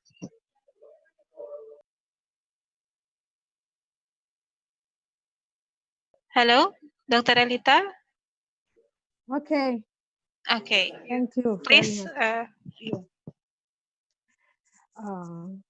My opinion, if the NGO actor of the head government is smart human security. I make smart human security. And the first model is communication of soft skill approach, the provision of understanding and communication. And important, COVID-19 is dangerous. So the people can have good diplomacy and to in handling the impact of COVID-19 global pandemic, khusus to MSME in perspective of smart human security, in the empathy buying, and because the state of crisis due to COVID-19, families with low income experience financial difficulty that depend of the government of social institution. Empathy buying successfully supported the strengthening of economic security in this COVID-19 pandemic condition. The end. Thank you very much. Thank you, Moderator? Dr. Yes, thank you, Dr. Elita. And then next, please welcome to Mr. Muhammad Khairul Hidayatullah, Assistant Lecturer, UNISA Brunei Darussalam. Welcome, and please answer this question. Okay, thank you, Siti. So to answer the question, yes, in Brunei, we really adhere to the regulation set by the government and also the Ministry of Health, and it is being enforced. Say, for example, one of the regulation is that, say, for example, for those who are defying the orders and regulations of the MOH, so the individuals can be fined up to $5,000. So, say, for example, if the offenders face this matter is brought to the court, so the offenders will face conviction in the court of law up to 10,000 Brunei dollar fine, or 6 months imprisonment, or both. So also this also applies to the eateries in Brunei. So there will be spot check by the authorities. Just it was end of June last month. So 3 eateries were fined up to 5,000 Brunei dollar for flouting safety guidelines imposed to contain the COVID-19 pandemic. So this is actually how we take these COVID preventive measures seriously. Thank you. Thank you. And then next to Mr. Abdul Razak Panay Malay from Walilat University, Thailand. Please welcome to answer the question.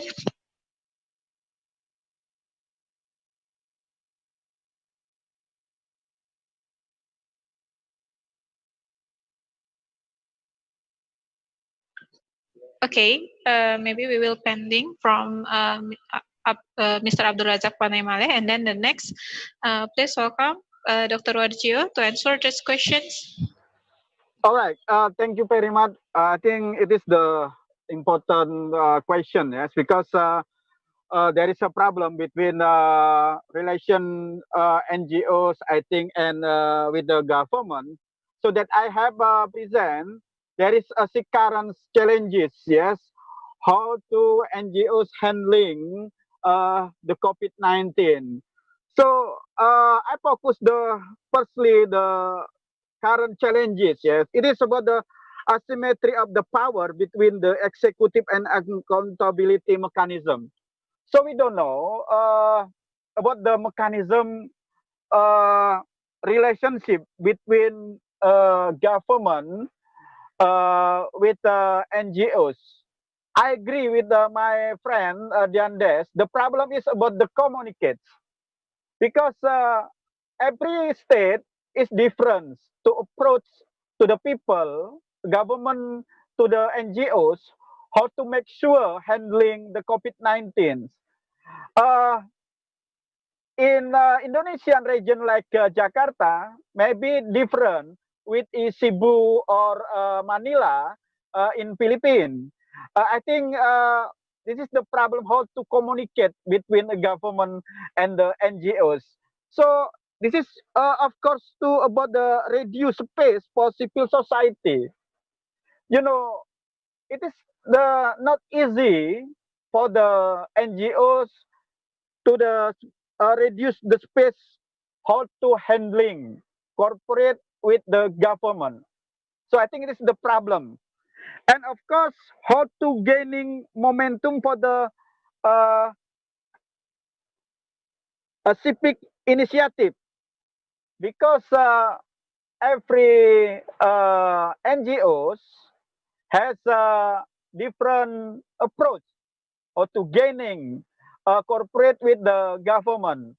as I know that present by Mowi, by Alwin, I think very important how to institution or NGO like Mowi, I think need cooperate with the government, and I think it's another region in Indonesia. So of course, I agree. The problem is how to communicate between a government and NGOs. So of course, in this moment, our webinar in this morning, of course, to make corporation, to make networking between NGOs in Indonesia, NGOs in the Thailand, NGOs in the Philippines, NGOs in the Malaysia, to make networking, how to make corporation, how to handling together pandemic COVID-19, not just in the country, but the region in Southeast Asian. I think if there is corporation, there is networking between NGOs and institutions, I think we could helping the people to strengthening their livelihood in the COVID-19. And of course, I think NGOs need a corporate and government needs corporate with NGOs to make sure the protocol of the COVID-19, because every region is different culture. And of course, based on this opinion, NGO needs maybe new approach to communicate with government and to communicate with the people to make sure the protocol COVID-19 would be implementing with a good way. And of course, we could not doing without the corporation. So I just give the underline this issue. The problem is about how to communicate between a government and NGOs or institution. I think like that. Thank you, Siti.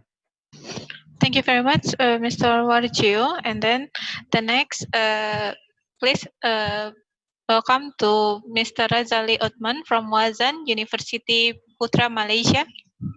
Yeah, thank you, Siti. I strongly believe or strongly agree with Dr. Warjo that NGO has to play a role in ensuring to tackle the COVID-19 pandemic reach the end destination. And the question asked by our colleague now is very good, Cik Baharum, very good question to be reviewed. And for me, I strongly believe there are two types of approaches that can be used in handling or combating the pandemic COVID-19. One is the approach, what we call it the reward approach, like as I mentioned earlier, like government, they launch a reward in terms of COVID-19 combating, for example, to give cash, to give money, to give prepared tools and so on. And number two is of course the punishment reward. And of course, when we look at the government and the NGOs, there are two different roles that they both can play. One, government, of course, they can use the two approaches, reward and punishment. Like Malaysia, for example, our government, in order to handling the pandemic COVID-19, our government used the reward approach, like I mentioned just now, and of course, the government of Malaysia use the punishment approach. And for example, if the Rakyat of Malaysia do not obey the regulation, so the government use the punishment to catch them and put them in jail, for example, and give them punishment in terms of summon and so on. That's in terms of punishment. But it is very important to bear in our mind in terms of NGO. So for NGO, we cannot use punishment approach. We can use only the reward approach. Like Wazan, what we did, Wazan, we compliment what the government has done with regard to handling the COVID-19 pandemic. This is very important. Again, as I mentioned earlier, there are two approaches that we can use. One is a reward approach, and number two is a punishment approach. And for NGO, of course, we cannot use the punishment because we have no authority to use or to punish people, right? It's only the government can punish people who are, or those who are not obey the regulation that imposed by the government. Yeah, I think that's my opinion on that question. So thank you, Siti. Thank you, sir. And then the last, Kak Awen Ong, please welcome to answer these questions.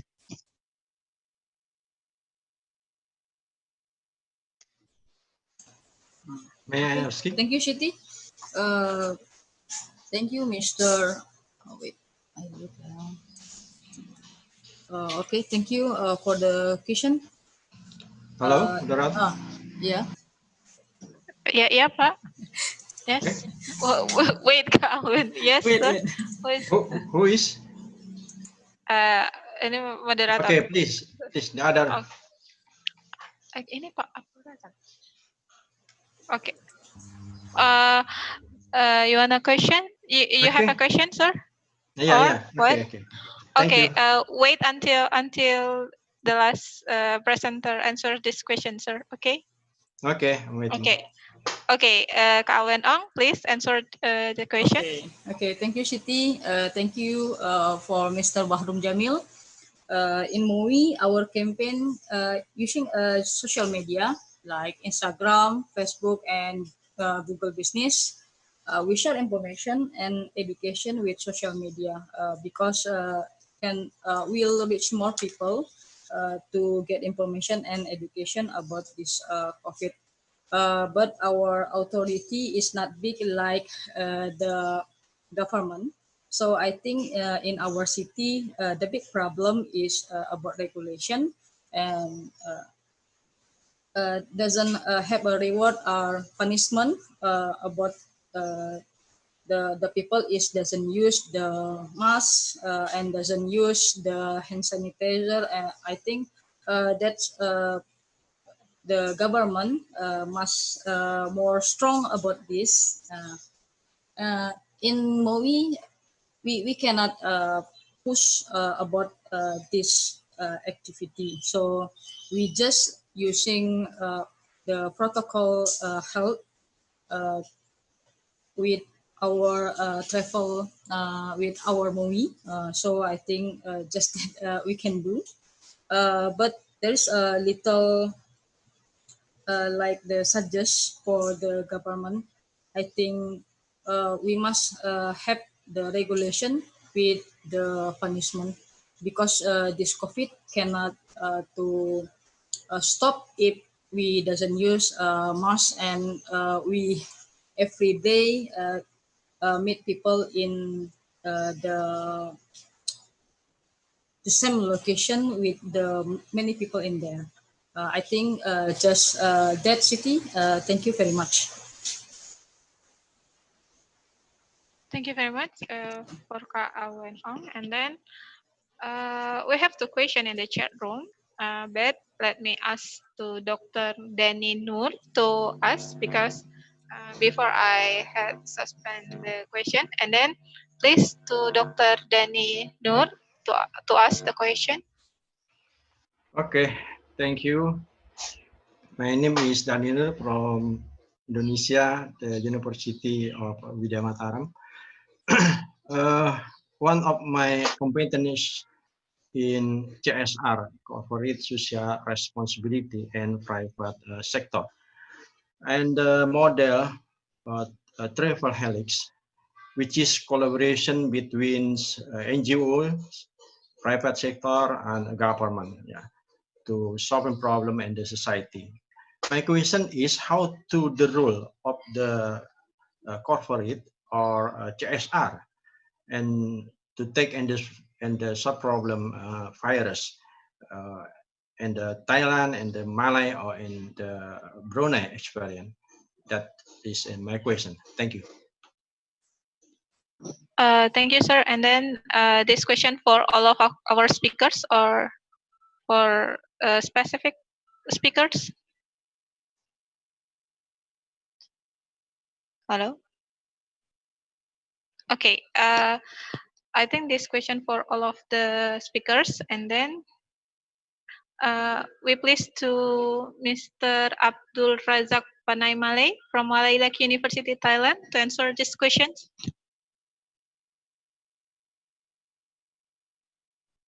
Hello, sir.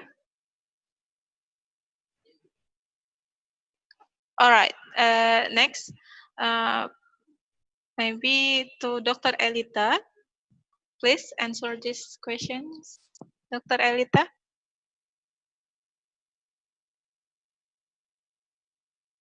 Well, seems like our presenter to take some rest maybe. And then next, please to Muhammad, Sir Muhammad Hairul Hidayatullah from UNISA, Brunei Darussalam.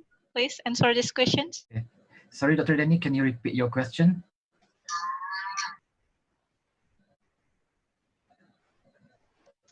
Dr.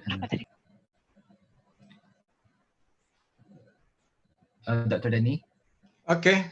Can you Yeah. sorry, can you repeat your question? I'm sorry. Oke, and in bahasa, sejauh mana peranan perusahaan atau CSR di dalam mengatasi virus ini, pengalaman di Thailand, pengalaman di Malaysia maupun pengalaman di Brunei. That is my question. Thanks. CSR. Ya, CSR. Community Social Responsibility, CSR. Okay, CSR. No, community. Corporate Social Responsibility. Oh, yes, Corporate Social Responsibility. So corporate social responsibility. Yes. Yes. So when it comes to Brunei, say for example, we have our own, because our NGO is actually quite different from maybe in other countries. So say for example, say last time, in terms when we switched to online learning, so it was actually a sudden move. And then most of the families and parents, they actually have limited facilities, for example, laptops. Okay, so what happened was, so we have actually our volunteers. Yes, we have our NGO as well to actually help to solve the problem. So what happened is, say for example, if we have extra laptop that we want to donate, so this NGO will be the focal point for us to donate the laptops so that can actually be supplied to the families. And then also when this happened, definitely the the health staff actually are very, they actually need some help as well. So our youth volunteer, Belia, so they actually lend some help to actually be part of the front liners as well. And then also because in order to actually try to help the government, especially in terms of money, we also contribute in terms of monetary financial help. So we have this COVID relief fund, and Alhamdulillah, the amount is actually very, very helpful to the government.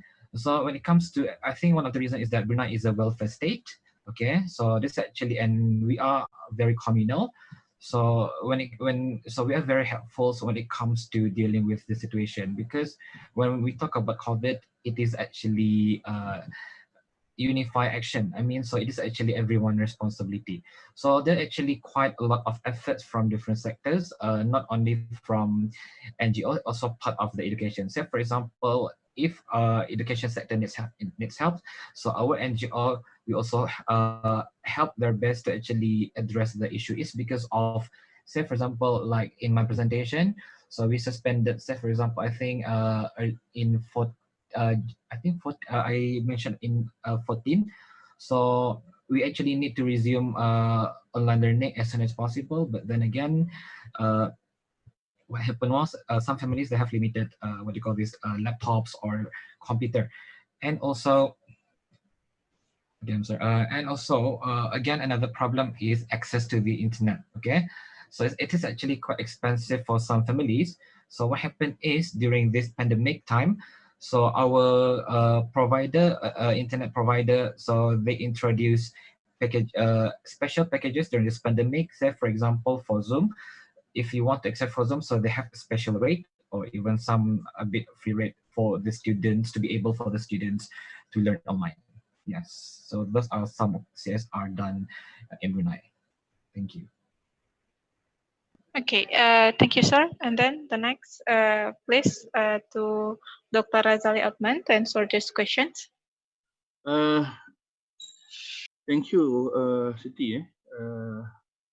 Dr. Dani has a very good question to see and to check it out. Yeah, and I agree with you, Dr. Dani.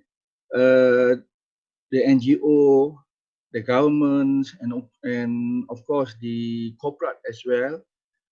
We must work hand in hand in ending the pandemic, because we cannot work separately. Yeah. For example, the government, except they cannot work without the helping from the NGO and the corporate. In Malaysia, for the particular case, Dr. Dani, throughout this pandemic, since March 18, a lot or many corporates has come up and helped the government in many approaches, as I mentioned earlier. Apart from monetary assistance, the corporate also provide and distribute food to the people who are in needs. And you know, in banking, banking institution, for example, they give or they provide monetarium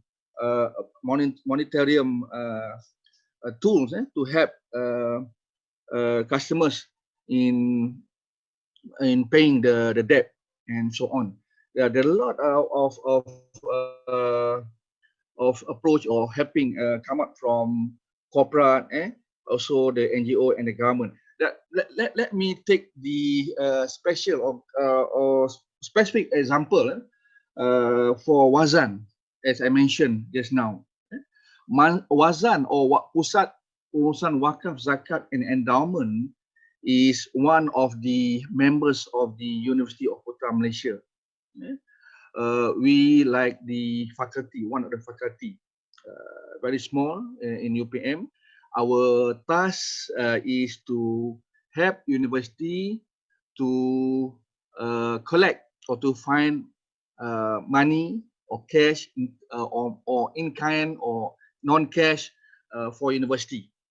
So throughout the pandemic, what we do, we also get help from the corporate. For example, we get help from the company named Sime Dabi, a corporation. They give us money, cash, and food like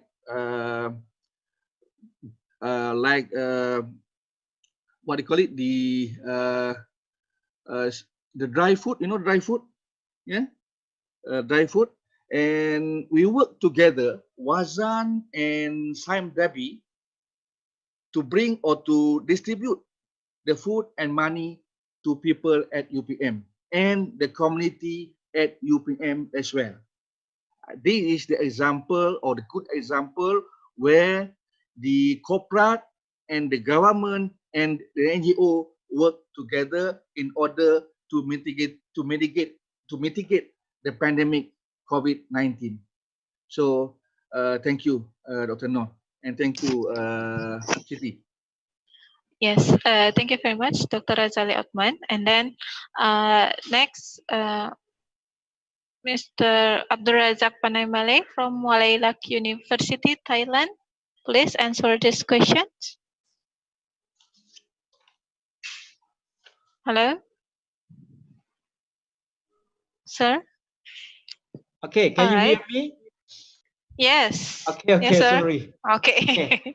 Yes, please, Thank you sir. again. And as I mentioned in earlier that what I found in Thailand, there is a combination between the government and people in the grassroots enhancing in solving these problems, this crisis, very dangerous crisis. In Thailand case, what I found is that governments and NGO and the grassroots people community give give a response in the good way, and they are good cooperation between government and the people.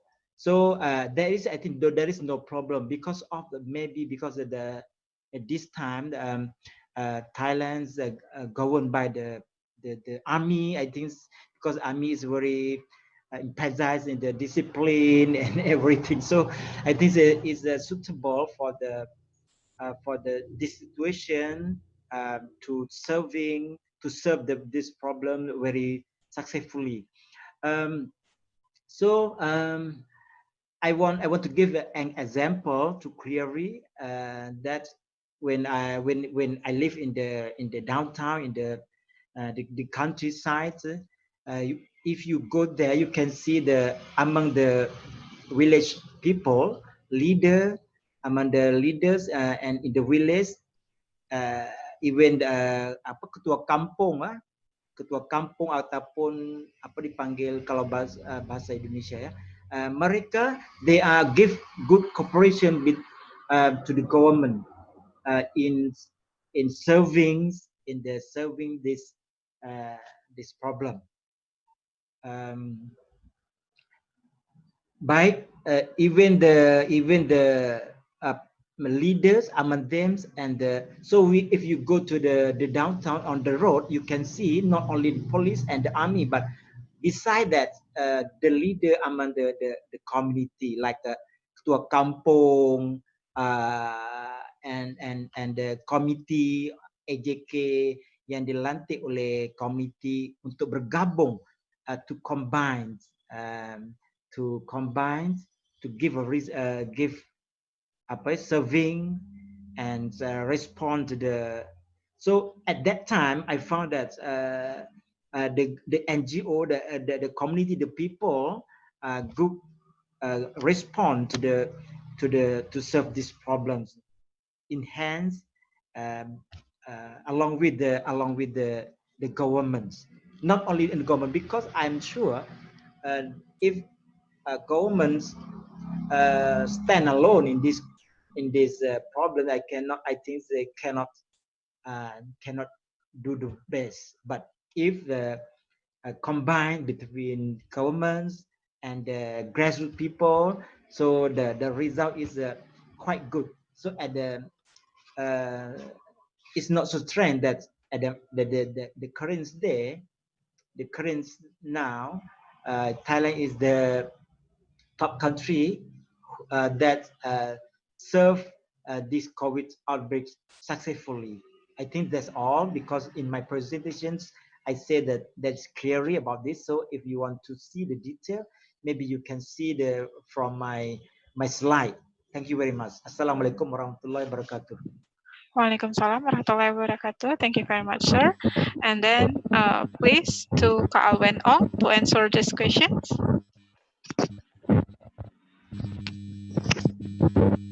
Hello, Kak Alwen. Hello, Kak Alwen. Yeah, okay. Okay, Siti. I think the question from the Mr. Doni or Doni, Mr. Doni. I think the question for the other country, not to Indonesian. I think like that, Siti. Yes, please, Kak. Okay, so if the different our action with the other country, I think there's a same action with the other country, but I will more tell about we need the regulation from our government more than not only about just talk, but must have communication and get the other people to solve this COVID with the care about healthy and talk to the other NGO, maybe to other company to use the CSR, corporate social responsibility, and focus to help the other. Because in our country, I just look about CSR only about giving the mask and giving the food only that, and maybe in there is some like the program and I think like the big program to resolve if there is like COVID in the next year, maybe making the big program to resolve this. So I think we have just same with the other country, and with MOI, we just can only give like the to help the doctor, to help the hospital, only to bring food on, only to bring the hand sanitizer and the others just to bring the help on only that. We cannot do more than that. I think that like that. Okay, thank you, Aini. Thank you very much. And then for Mr. Wajio, please answer these questions. Okay, thank you. I just give information as I have discussed with you all. So, you know, startup, crowdfunding platform, and non-government organization NGOs have established a charity program to help those who have lost their livelihood as a result of the partial COVID-19 lockdown. You know, we know when they establish a charity program, the money from their money, I think, and of course, but some activities we know from the CSR. I think this is the opportunities for the NGOs to building a new alliance with not just the people to the people, but maybe NGOs to the corporate, like a case in Wajan, I think. So I think it's very important to exploring platform, maybe to increase in information, how to gather a new information, funding from the CSR, from the corporate. So I think this is the important issue, how to make sure a relationship between NGOs and corporate, because we know beside I think we call NGOs that we have present, you know, corporate sometimes has NGOs their own. I mean, corporate is not give money or some money to the another NGOs, but give their own NGOs. For me, I think it's positive that could helping many peoples. But of course, we need a building new alliance between corporate with NGOs or institution. I think Wajan has a good model, yeah, how to make and making networking between corporate and NGOs or institution.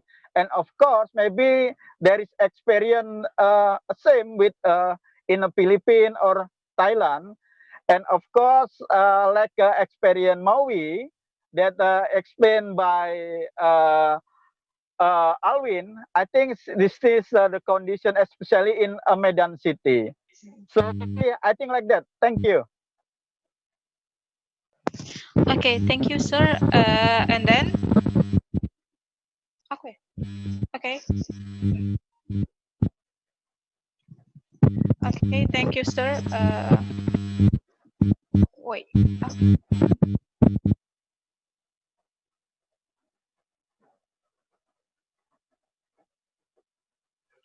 Okay.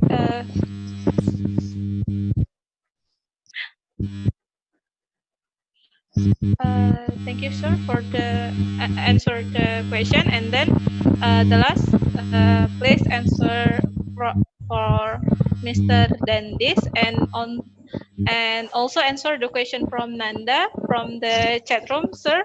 The Nanda question. Wait. Nanda question to Mr. Dandis, what about the effect of the environment in Philippines because of such a health equipment like mask and gloves or hand scoon? Is it properly controlled?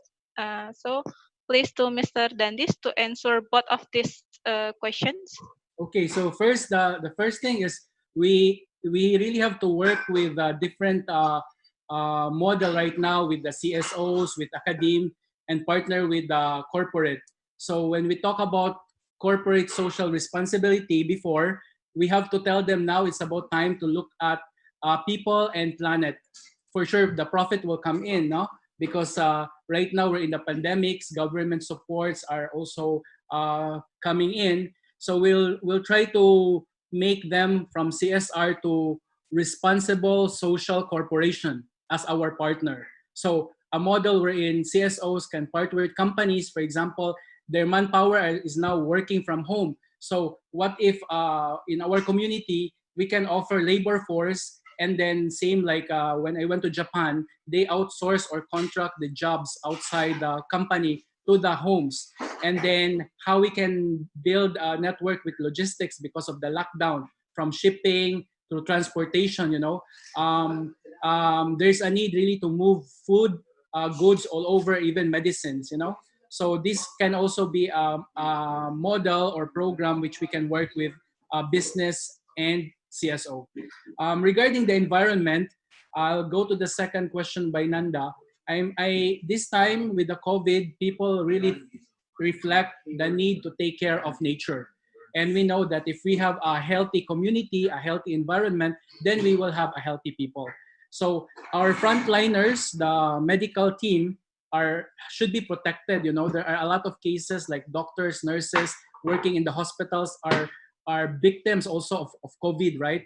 And aside from that, how about those waste sector, the one who takes care of our treatment of this medical waste has to be properly treated and disposed with.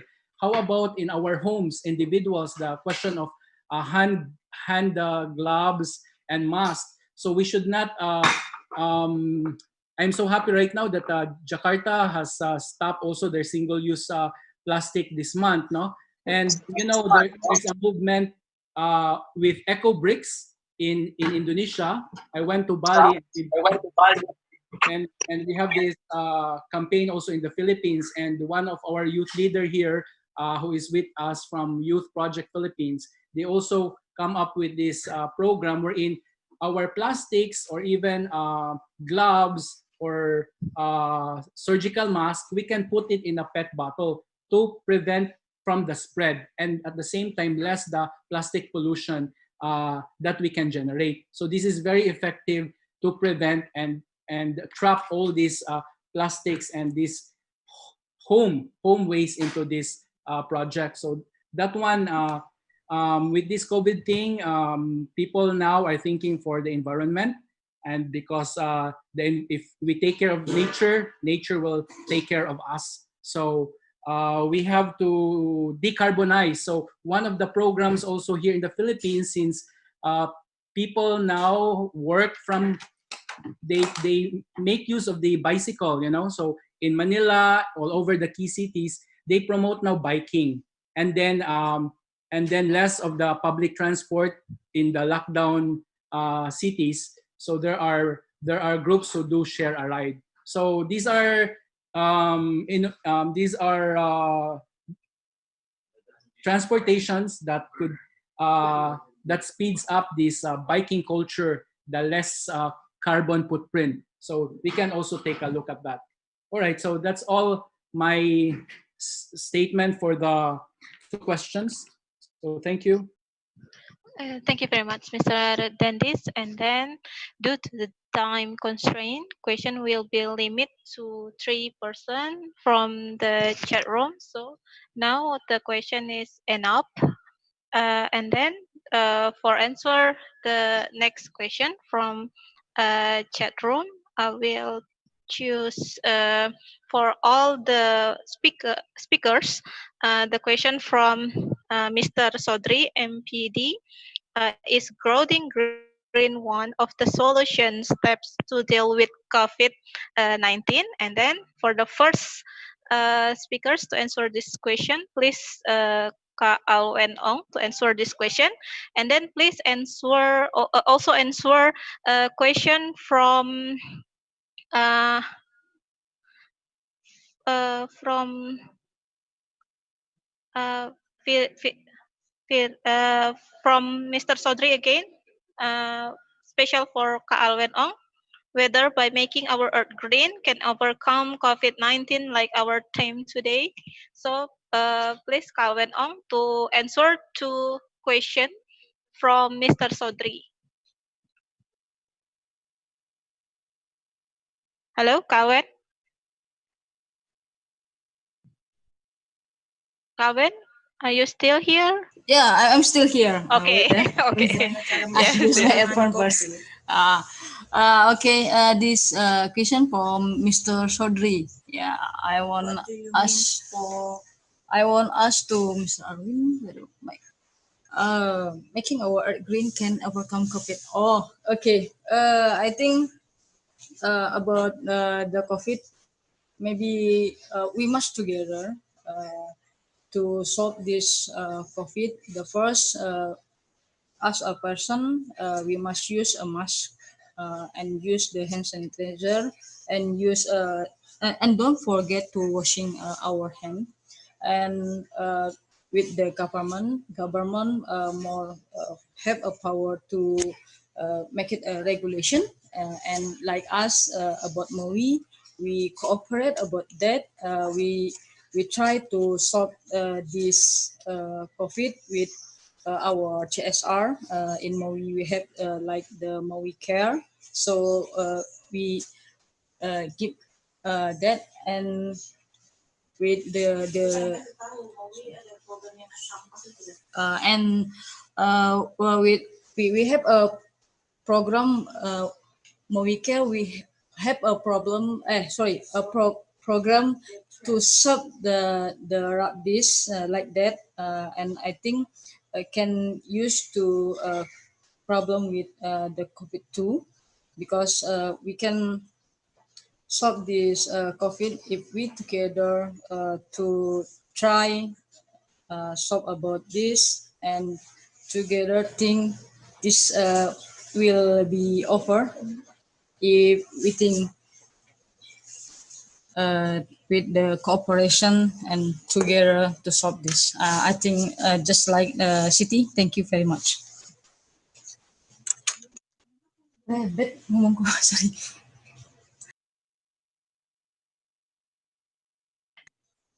Thank you very much for Kak Awen Ong. And then the next, please answer this question to Dr. Elita, and then also answer the question from Firda to Dr. Elita. I am interested in concept of smart human security. How is the concrete implementation of the COVID-19 pandemic toward the condition MS? Yes. Okay. Okay, Please. thank you, Okay. moderator. Yes. Two questions, ya Bu ya. Two questions. Okay. Thank you, Bu. I will try to answer Mrs. Firda about smart human security. Smart human security implementation, two approaches, hard skill and soft skill model. Hard skill is training in MSMEs. The MSMEs economic safeguard strategy within the scope of hard skill can be developed through technical methods, such as education and training for MSMEs players online. Provision of knowledge to MSMEs, it may by providing training that can improve hard skill in the form of primary education on entrepreneurship and training in the way of technical management and business management. Basic education in ICT. MSMEs creative effort in Indonesia and implementation, the advent of the COVID-19 virus, it has had an impact on the world economic sector. With the existence of physical distancing and work from home policies, people make economic and business activities online and then also provide opportunities for the development of the digital economy. Physical distancing policy is to maintain physical distance between individuals without being social separated. Work from home policy mean that people are encouraged to work from home. The file of work that continues to work in the office, to work in public service and health, including business economic, hard skill are ICT is hard skill in the form of basic education and entrepreneurship. MSMEs of NGO in participation in public life business. MSMEs are positioned as participants to research entrepreneurial material and tune up the resources of local entrepreneurs with technical expertise in the business as well as stimulate innovation and creativity of local entrepreneur resources to start doing business. Basic education is carried out online through applications such as Zoom, Google Meet, as well as social media such as WhatsApp and Telegram. It is also done through a call for a paper of webinar program. Those SMEs are motivated to learn about the importance of the digital world in economic and business development, including through basic education in online-based entrepreneurship. Then, about the soft skill model in training MSMEs.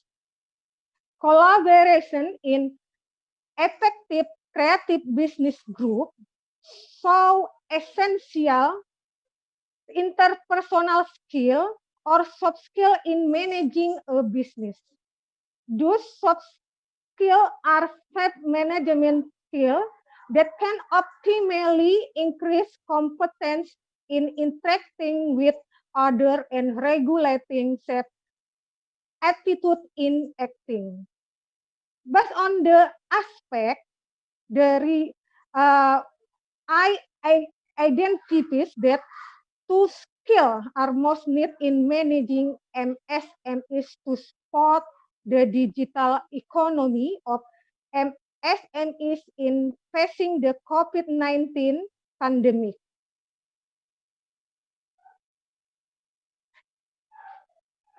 The first, furthermore, the MSMEs development soft skill training aspect. First, communication skill in entrepreneurship. Then on global scale, in addition to domestic economic policy, macroeconomic political relation also become of the Indonesian government.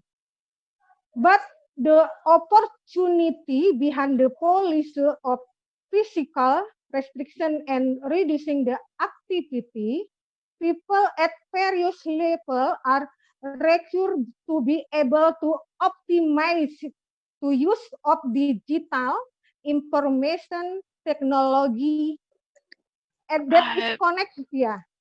Pardon, Okay. Yes.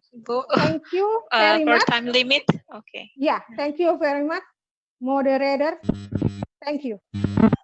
Okay, thank you very much for Dr. Elita. And then next, please to Mr. Dr. Khairul Hidayatullah from UNISA to answer these questions.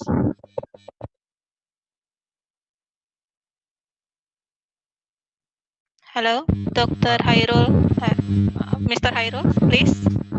Okay, so that is actually smart human security, or is it the other one, Earth Green? Hello? Hello? Hello? Yes, sir. We can hear your voice. Okay, which question? Is it the human security or the Earth Green?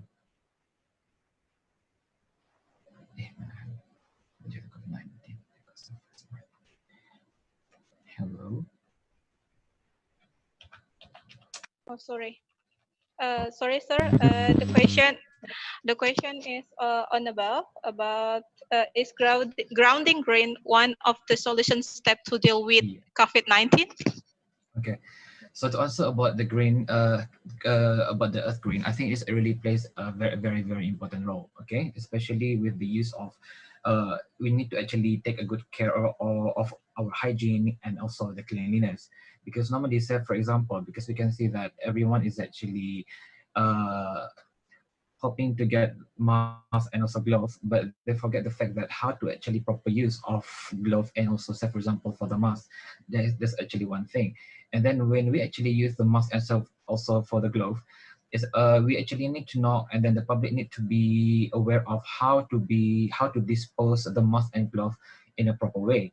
Because remember again, because from our observation that they are not sure how to actually, because most of the glove, for example, it is for one off. Once you use it to touch something, you actually need to dispose and then use another pair of glove. Okay, so it cannot be done, it cannot be used repeatedly. So that's actually another thing. So that's actually what we can see around as well, because sometimes people just dispose at any dustbin. So this is actually not a proper way of doing that.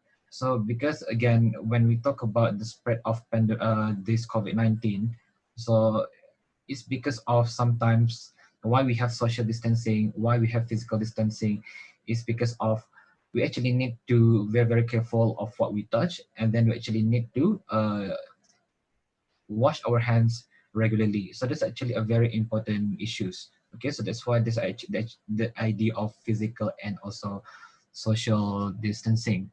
And then say for example, and then another thing is when we talk about MSMEs. Okay, so just want to share, like just now, like what say for example in Brunei.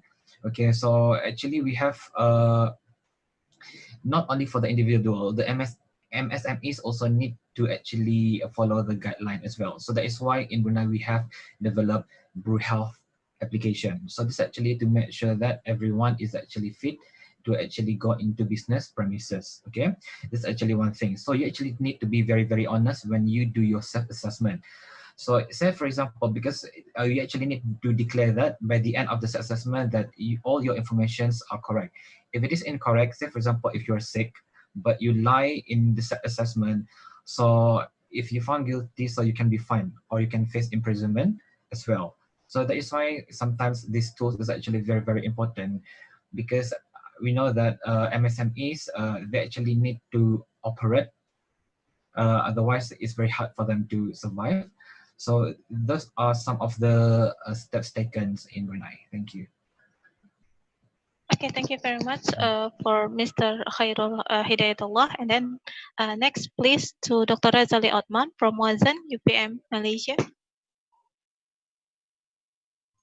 Thank you, Siti.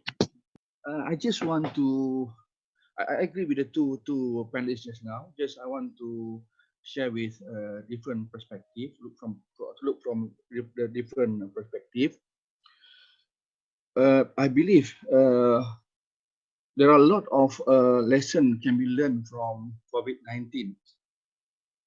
Yeah, as Dr. Rajo mentioned just now, I think it is a high time for us to think seriously, or probably to bring back the concept of voluntarily giving, the third stream income. For example, wakaf, zakat, and endowment as an assistant platform to handle emergency situation. Because I believe when emergency happen like COVID, we cannot expect it. We never expected can happen. But when it happened, of course, we need money.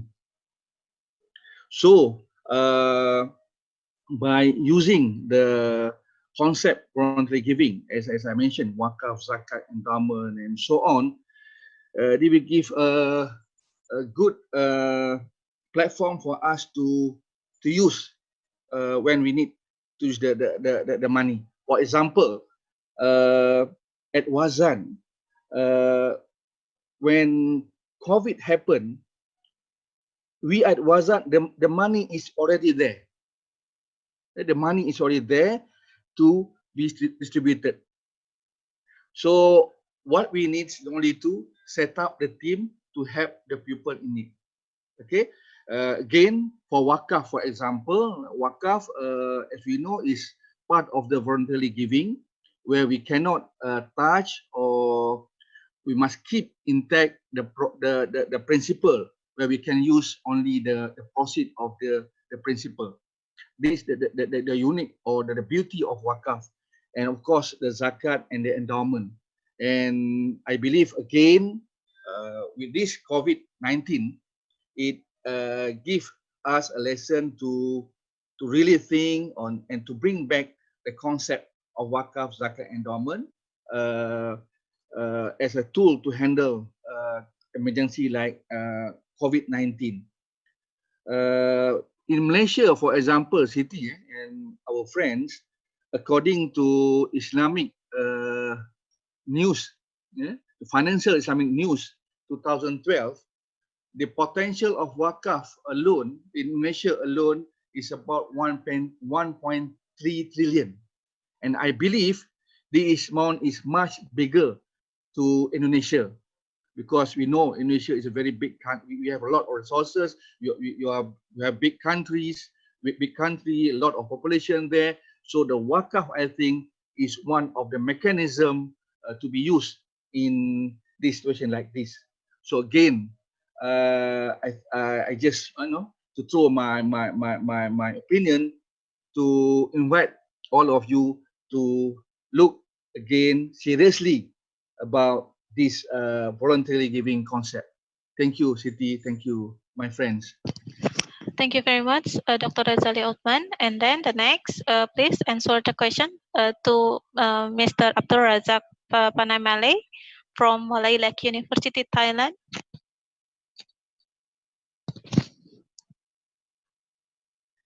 Hello, Mr. Abdul Razak. Please answer the questions.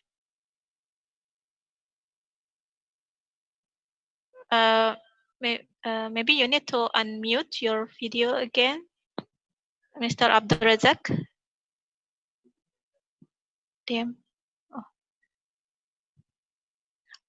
All right. Maybe Mr. Abdul Razak can hear us in here, and then please the last answer the question to Mr. Warjio from University of Sumatera Utara. Okay, all right. Siti, thank you very much. I think we have a discussion with 3 hours more, yeah. And in the last chance, I think I just give information. You know, we have agreed about the civil society, NGOs, and institution. I think has an important role to play in ensuring fund and activities to the tackle the COVID-19 pandemic reach out in destination. And our panelists have many experience about this. So I think it is very important to hand in hand together handling the COVID-19. And the panelists, I think, has many experience, such as my friend Dandias. Dandias is the international trainer from the climate change project by the in international activities, and their activities focus on the environment. And of course, another like Wajan that has many experience how to crowdfunding, helping many people in Malaysia, and of course our experience in our colleague in Thailand, in Brunei Darussalam, and of course Indonesia. I think it is not the last our meeting, inshallah. We need together, yes, to handling COVID-19, and inshallah, we really need the paper, not just slide, but inshallah in paper full, because we will publish in our experience handling the COVID-19 in Southeast Asian case. Of course, I do really happy because today, from the early morning until now, we have discussed more than 3 hours, and of course, all the panelists and the attends to the our international conference, and the participant not just from the Indonesia but from the Malaysia, Thailand, Philippines. I think we need more again in another activities. So of course, I do really thank for the panelists and the participant in this international webinar. Hopefully, we could meet again in the next program. Thank you very much for this situation. Okay, I will be back to the city. Thank you, city. Okay, thank you very much, sir. And then because the answer is finished, and then the time is finished too. So thank you very much to all participants who followed the discussion to the end. And then we have followed the discussion today. Hopefully what we have discussed can add to our knowledge and provide many perspectives in seeing the situation and conditions of COVID in Southeast Asia. And then hopefully this discussion will also open up cooperation between Southeast Asia countries even better. And then many thanks to all presenters from several Southeast Asian countries, to Dr. Dedi Iskandar Batubara, and then Mr. Muhammad Khairul Hidayatullah from Yunisa that Brunei Darussalam, and then Dr. Razali Otman from Wazam UPM Malaysia, to Awen Ong, sociopreneur, founder Maui Indonesia, and to Mr. Dandis, Executive Director of SEED for Com Philippines, and then to Mr. Abdul Razak Panamale, Malaylak University, Thailand, and then to Dr. Elita from University of Tanjung Pura, Pontianak, and the last to Dr. Warjo, University of Sumatera Utara. Okay, thank you very much for all of us, for the presenters and then for the participant until now. And then I will close this discussion today. Thank you very much. Assalamualaikum warahmatullahi wabarakatuh.